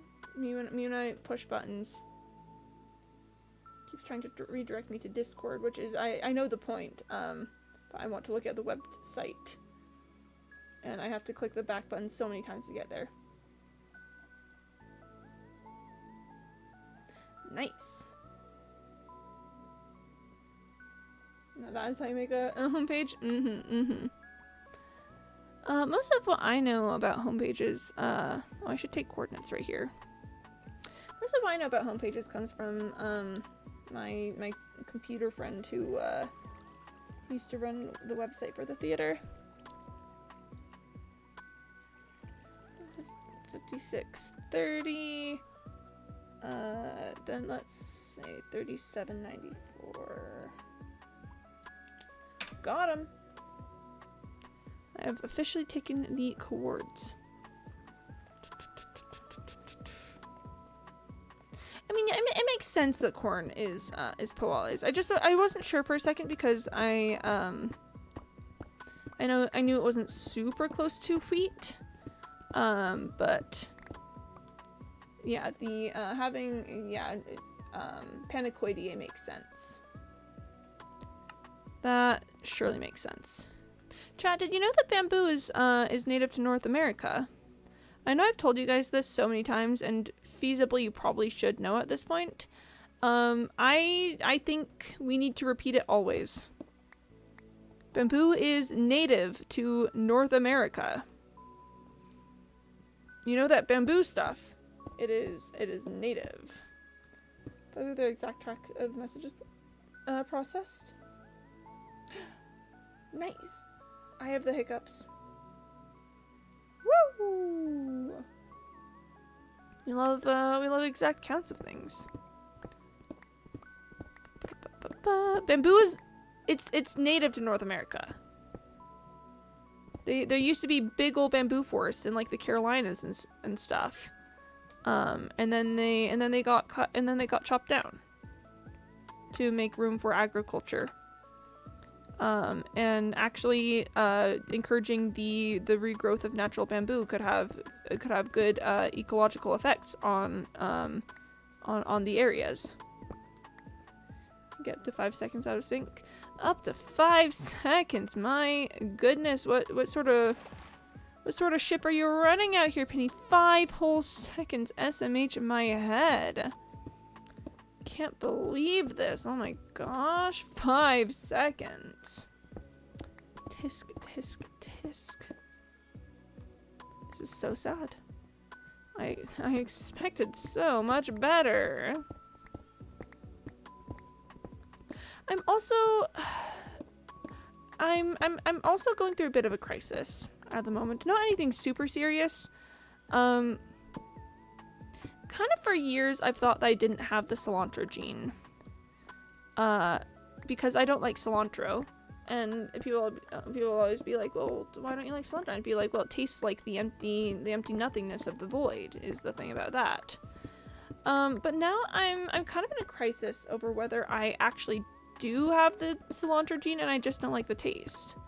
Because I've heard people who don't have it describe it as tasting like soap, and it's never tasted like soap to me. It really just like the emptiness of the void is kind of the best descriptor that I've got there, but it's not necessarily like bitter, like too bitter kind of, because it's just because Pantry, the storage for the data is maxed at 2 requests a second, so instead it queues it and Ramen pushes updates every 5 seconds. Nice. Sounds like a good solution. But yeah, And it's genuinely kind of throwing me for a loop at the moment. Because what if I do have the cilantro gene, you know? What if the entire time that I've been complaining about cilantro, it's not because I can't taste it properly, it's just I don't like the taste. Like, can I... How could I... How could I confront that reality? In which yet another thing that is commonly liked and enjoyed by many people is you know, is inaccessible to me simply due to the fact that that I am the pickiest person to ever. No, I'm not the pickiest person. That I'm just so gosh darn picky. That's why if you spam reload, that bot stats when you get hit with a res type. Cash in order to not slam pantry too much. Ooh, nice. I will not spam reload.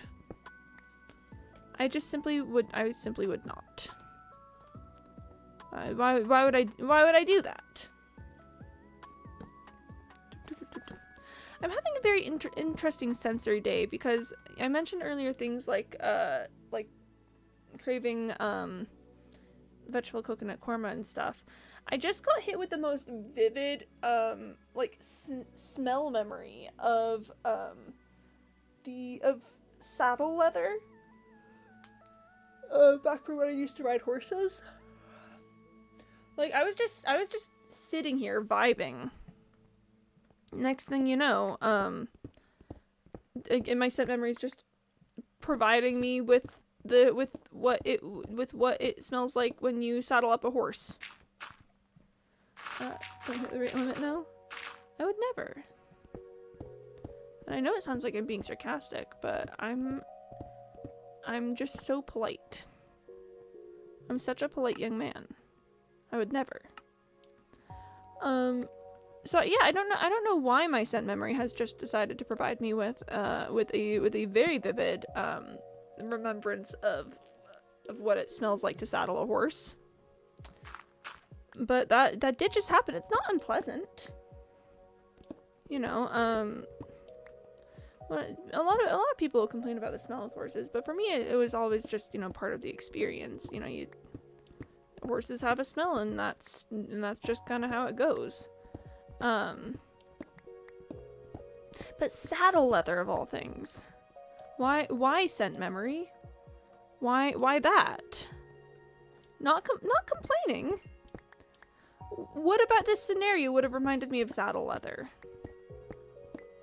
I'm not dealing with like a Minecraft saddle. There's not like an animal here that I could potentially ride or anything.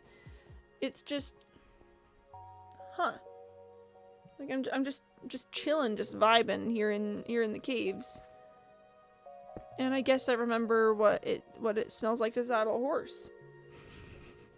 Okay. I do miss horseback riding though.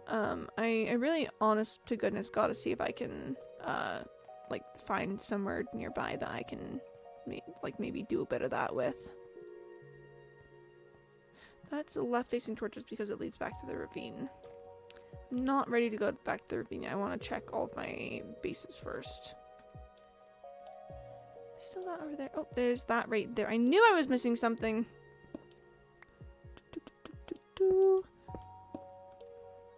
The trouble with horseback riding, though, is that unless you're like actively taking lessons from somewhere, it's really hard to just ride a horse, you know? You can't just be like, ah, yes, let me just see if there is a horse to ride. Like, you can do that, but usually it's built into things like trail rides and stuff, like not individual horseback riding. And half the time it's not even for people who actually like kind of know how to ride a horse. Like, I'm not gonna claim I'm an expert at it, and it's been a couple of years, so I probably would need like refreshers if I were to actually go for it. Oh, what you got there, Penny? Turnbin.com. Ah. Penny mint. Moment.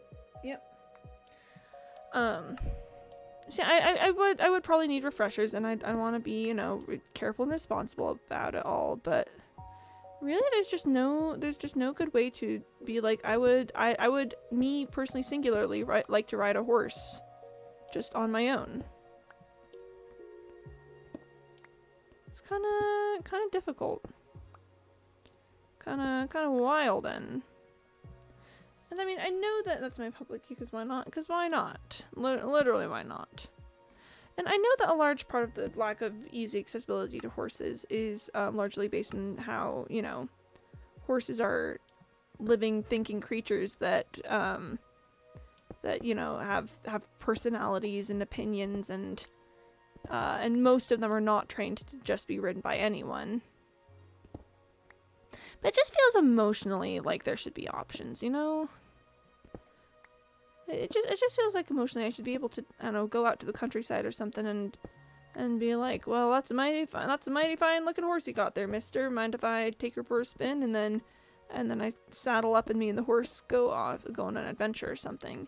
It just feels like that should be a thing. But alas, as far as I'm aware, it's not quite a thing, so just gonna have to live with that. It's like, I don't think, as much as, you know, I'd love to own a horse, I don't think I'd ever actually want to own a horse, because it is a big commitment with care, and I mean, like, I don't really live in an area where that's a super realistic thing to do. You know, with like grazing space and barn stuff. It wouldn't be a good idea long term, but there is just always that little appeal of wanting to own a horse, you know? I just think that, again, like humans and animal husbandry is something that I think is very neat.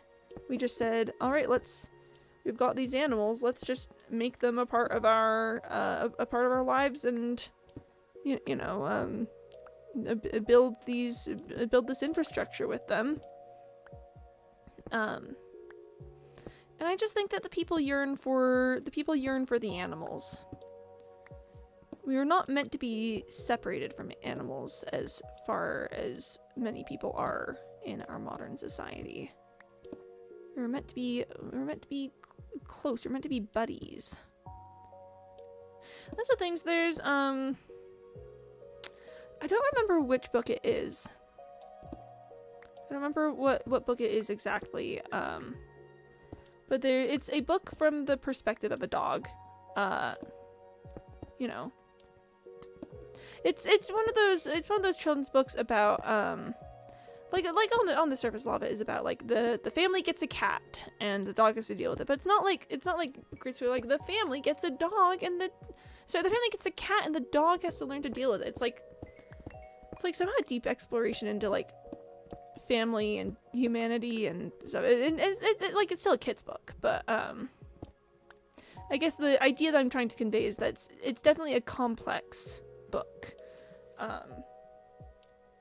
And yeah, the family gets a cat and the dog has to like learn to deal with that.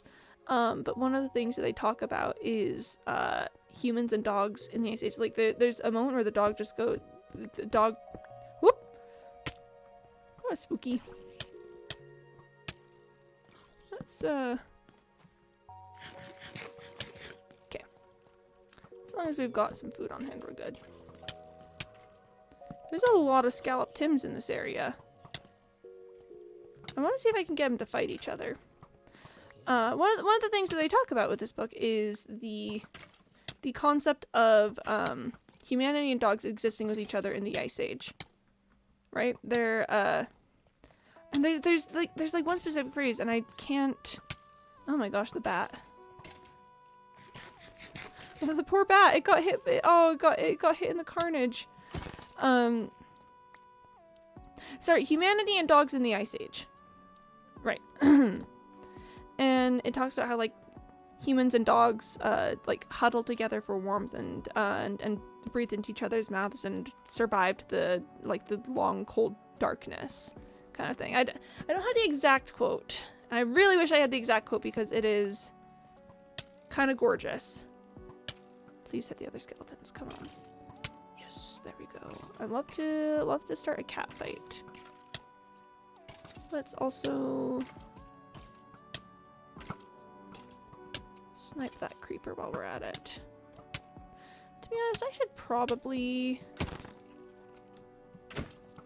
probably be looting these guys for some arrows. Because I've been running a little low on arrows, but now I think I'm good.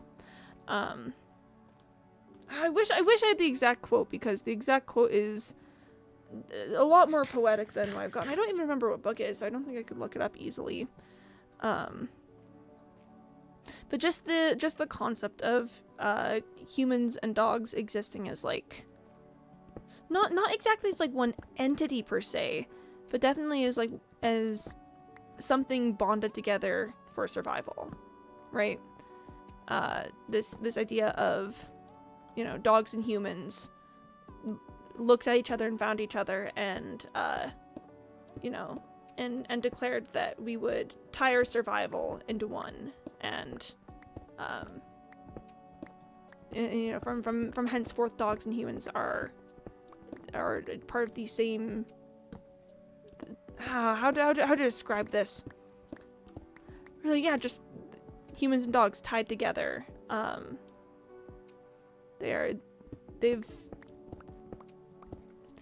to describe this? It's such a good concept in the book. Again, not exactly existing as one entity, but depending on each other almost as if they were one, even if only during, you know, the cold of winter. Having the capability to do that kind of thing, where, you know, oh, it was a good book, Your Honor. It was a good book. But that quote in particular has always kind of stuck with me. And Candybot wants me to drink some water, so I, of course, as a good little streamer, will. I'm just very polite, that's all. And I think about that a lot with like animal husbandry, where humans like can exist on our own, absolutely, you know, especially now that we've got like a lot of really good infrastructure, but animal husbandry was developed as like as this survival tactic, and we gave ourselves instincts to draw us closer to these animals, because they're a part of our survival, you know? Like and I just feel like, you know, like a lot of people are a lot more separated from the concept of animal husbandry than maybe we technically should be. It still lives on a lot, especially in pets. Like, that's why the dog one comes to me so often, is like, theoretically, we've moved beyond the point that, you know, everyone needs to have a good dog as part of, like, a survival tactic. There's an animal and she lives in my house? Exactly, yeah. So like, first of all, big concept with that. That's the one that you know, we've kept, is just concept of having an animal. But, you know, by all rights, there should be no need to have the animal at this point. Like, I love Tally so much, but I do not need her to be, you know, to be on guard. She's a retriever dog. I don't go hunting. You know, the purpose that she was bred for with that is no longer applicable to my life. But the two of us still have instincts that draw us together, because she's a dog and I'm a human, and we, many thousands of years ago, decided to pull our lives together and act as one entity in the eyes of each other. Like, humans accept dogs as family members. Dogs accept humans as pack members. This means something, that we the animals of two different species look at each other and we see something like ourselves that we can bond with, and, you know, and accept as our own. And I've got thoughts about that, you know. In the classic Quimby way of, I've just got big philosophical thoughts about a lot of things. Like, we we theoretically, you know, are beyond the point infrastructurally that we still need the reasons that we, you know, bred dogs in particular for. Like, there's working dogs, I will say. Like, not everyone, but with having a pet, you know, why would I need a retriever dog in my house? I don't go hunting. You know, her talents are used as play. That's not work. It's not going directly towards my survival. But at the same time, it is going directly towards my survival because to draw ourselves closer to these creatures, we made them a part of ourselves. You know, even if I don't necessarily need a dog just transactionally, you know, having this animal that we bred to be ours is still something that's emotionally important to me, because again, we've got these instincts that draw us together, and humans feel it with so many things, and not even just animals that are, you know, domesticated and part of the whole animal husbandry thing.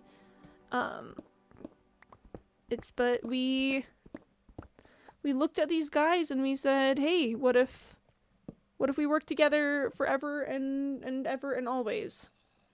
What if that was just something that we both committed to? And I think that's kind of neat. I think that's kind of cool. Or like, cats domesticated themselves, you know? Cats looked at the grain silos of humans and saw that there was a good food source there and said, all right, well, what if we stay with these guys? Cats see humans as other cats from what I've read, as, you know, on how animals perceive humans. I love animals. Like, how neat is that? That we are so different from cats, you know? We go back so far in the animal record, and like dogs too, but I don't know, I feel like we're socially more similar to dogs in some ways with the whole like pack creatures thing. But we're so different from cats, and they look at us and they see one of their own because they decided to insert themselves into our lives, and we accepted that, and now that's the thing. And we've given ourselves instincts to seek these creatures out. Kids will see a pet animal and go, wow, a pet. I want to interact with the pet. I want to pet the dog. I want to pet the cat. I want to just stare at what they're doing. I just think it's neat.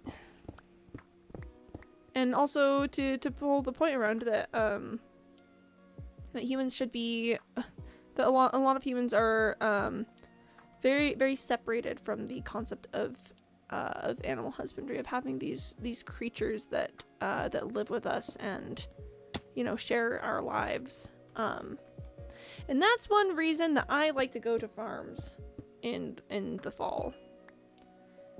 Because it's about the harvest for sure. You know, we've talked about the harvest a bit today, and it's a very important concept to me.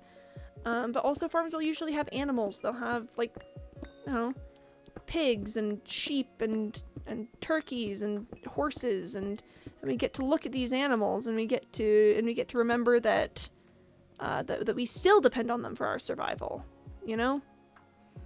Even if it's more separated from a lot of us than it used to be.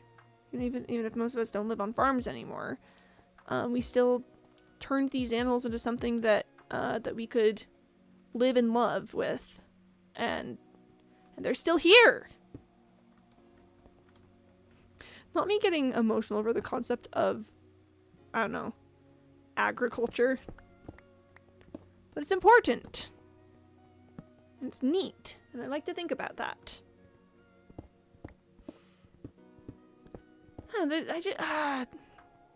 Not to beat this subject to death, but I do feel like there's very much sort of a sentiment of humanity being separate from animals in a lot of intellectual circles, of humans being like, you know, this singular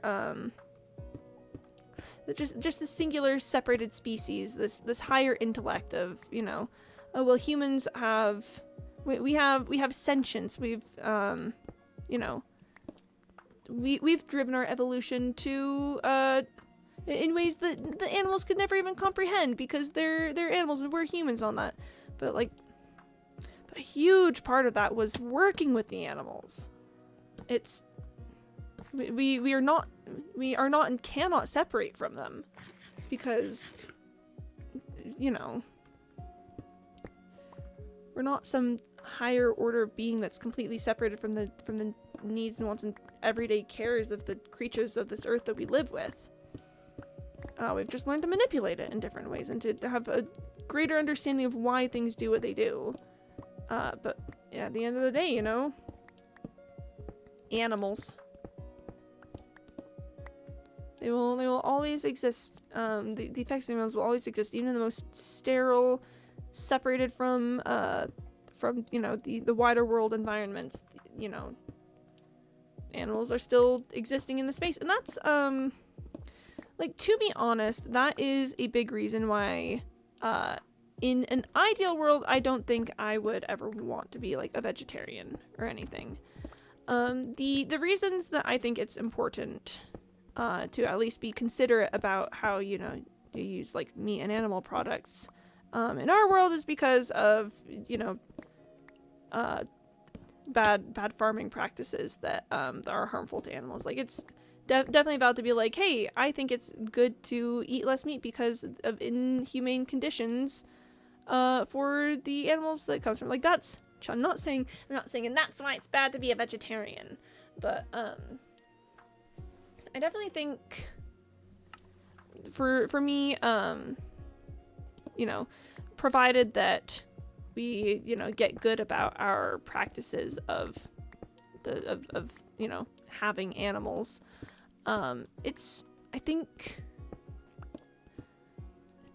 I'm not gonna say it's like important to eat meat. Well, it is nutritionally important to have like proteins and stuff. That is a concern.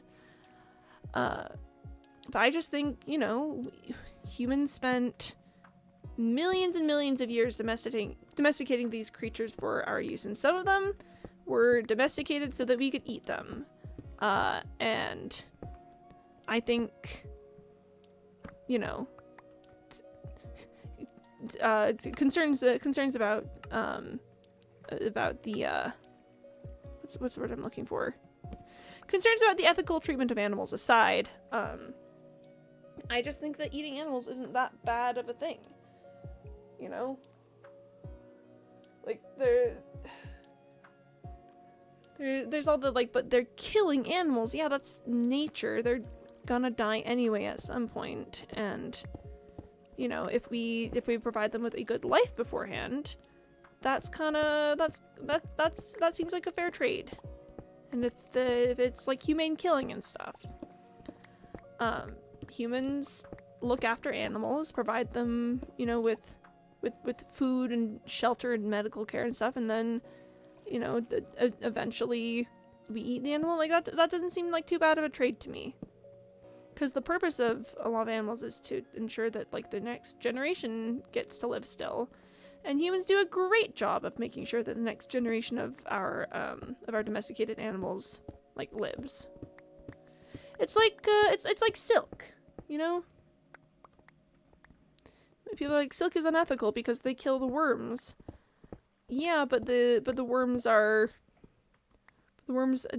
have an awesome time before that. And silk is in all for all intents and purposes, silk is actually a really ethical material to work with. Good, not bad for the environment. It's not plastic, But and listen, I do think it's important and valuable to say that I don't have like specific facts and figures and studies to point to on this. This is largely just me spouting off my own opinion. And again, ethical concerns about treatment of animals is very important, and I'm never gonna tell someone that they shouldn't be a vegetarian or vegan if they feel like that's something that's important to them. But not to get all this revolves around not to get weird with it, but I think that eating animals is strangely like a really important and ceremonial part of the human existence for me personally. Not necessarily in any sort of like religious way of thing. Like I'm not saying I'm part of a cult that eats animals as rituals or anything. No, it's just for me connecting with the human experience and the and our earth and whatnot. I just think humans eat animals, and that's something that I personally feel okay taking part in. It's wild. I had an experience like a year or so ago. I went camping with my family, and we had to eat something for dinner, as one often does when you go camping. And what we did is we brought like seasoned meat that we then put on skewers and roasted over the fire. And it was, honest to goodness, like again, I don't want to get weird and make this like a religion spirituality thing, because it's definitely just me being a weird little freak. But but please imagine me standing around a campfire with my family and just being like, whoa, this is an experience that humans thousands of years ago had.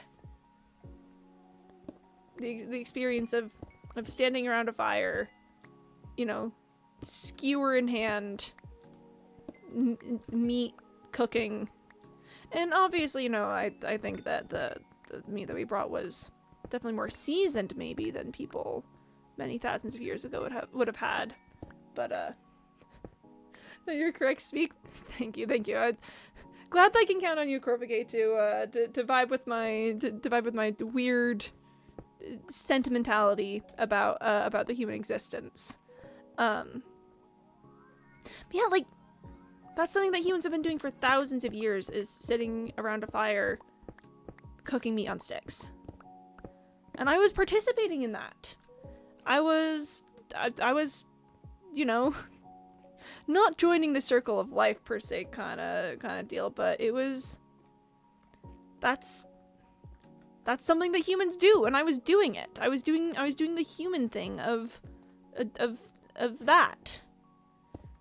The unbroken line of humans passing down years and years and years ago, on all of us.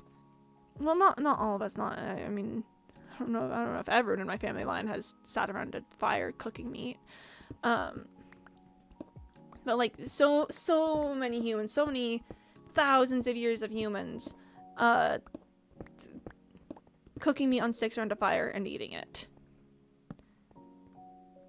And that's something that we can still do. Like, I think there's many ways in which, the ancient humans will probably be a mystery to us, in that we just don't know a lot of, there's only so much that we can find about, like, the cultures that they had, and the rituals, and, the languages they spoke, etc., etc. There's always going to be big unknowns about that. But we can know. We can know definitively some of the experiences that they had like that, and we can still do them. That's something that is still available to us, even after all this time. And I just think it's neat. I just think it's cool. And dare I say, I actually also think it's very important to feel connected to the ancient humans in some of those ways. Not as like a weird spirituality thing necessarily. I'm not like you need to commune with your ancestors, but like, I don't know, our world is so sterile and disconnected from a lot of things in many ways. I just think it could be kind of neat for some of us to sit with the fact that, like evolution-wise, we're really not all that different from humans ages and ages and ages ago. Like, we've got technology and stuff, but you know, sometimes you still cook meat over a fire. Sometimes you still take mules to provide aid and supplies and after a hurricane because you know, because developing that infrastructure, that animal husbandry was our solution to issues like how do you carry supplies over long distances. For as much as we develop and grow as a species, like, we're just guys. We're just guys at the end of the day. We're just guys living our lives in some different ways, to be sure. But ultimately, largely kind of the same. I just think humanity is neat. Whoa! Modernity has killed the human animal. Modernity has killed the human animal, and we are animals, is the thing. Like, 3 million% we are animals. We are not disconnected from the earth. We are not disconnected from the creatures around us. We gotta remember that. I just love humanity. I know we already did this yesterday. I love humanity so much. Big, huge humanity enjoyer out here.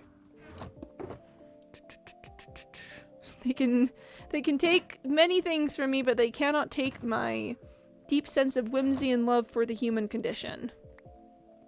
That being said, though, this feels like we've come full circle to the spot where we ended yesterday, but that is where we're going to end the stream for today. Because I gotta get going. But thank you everyone so much for coming to the stream. I hope you had fun. I hope you enjoyed talking about animal husbandry and humans and the ways we are the same as our ancient human ancestors.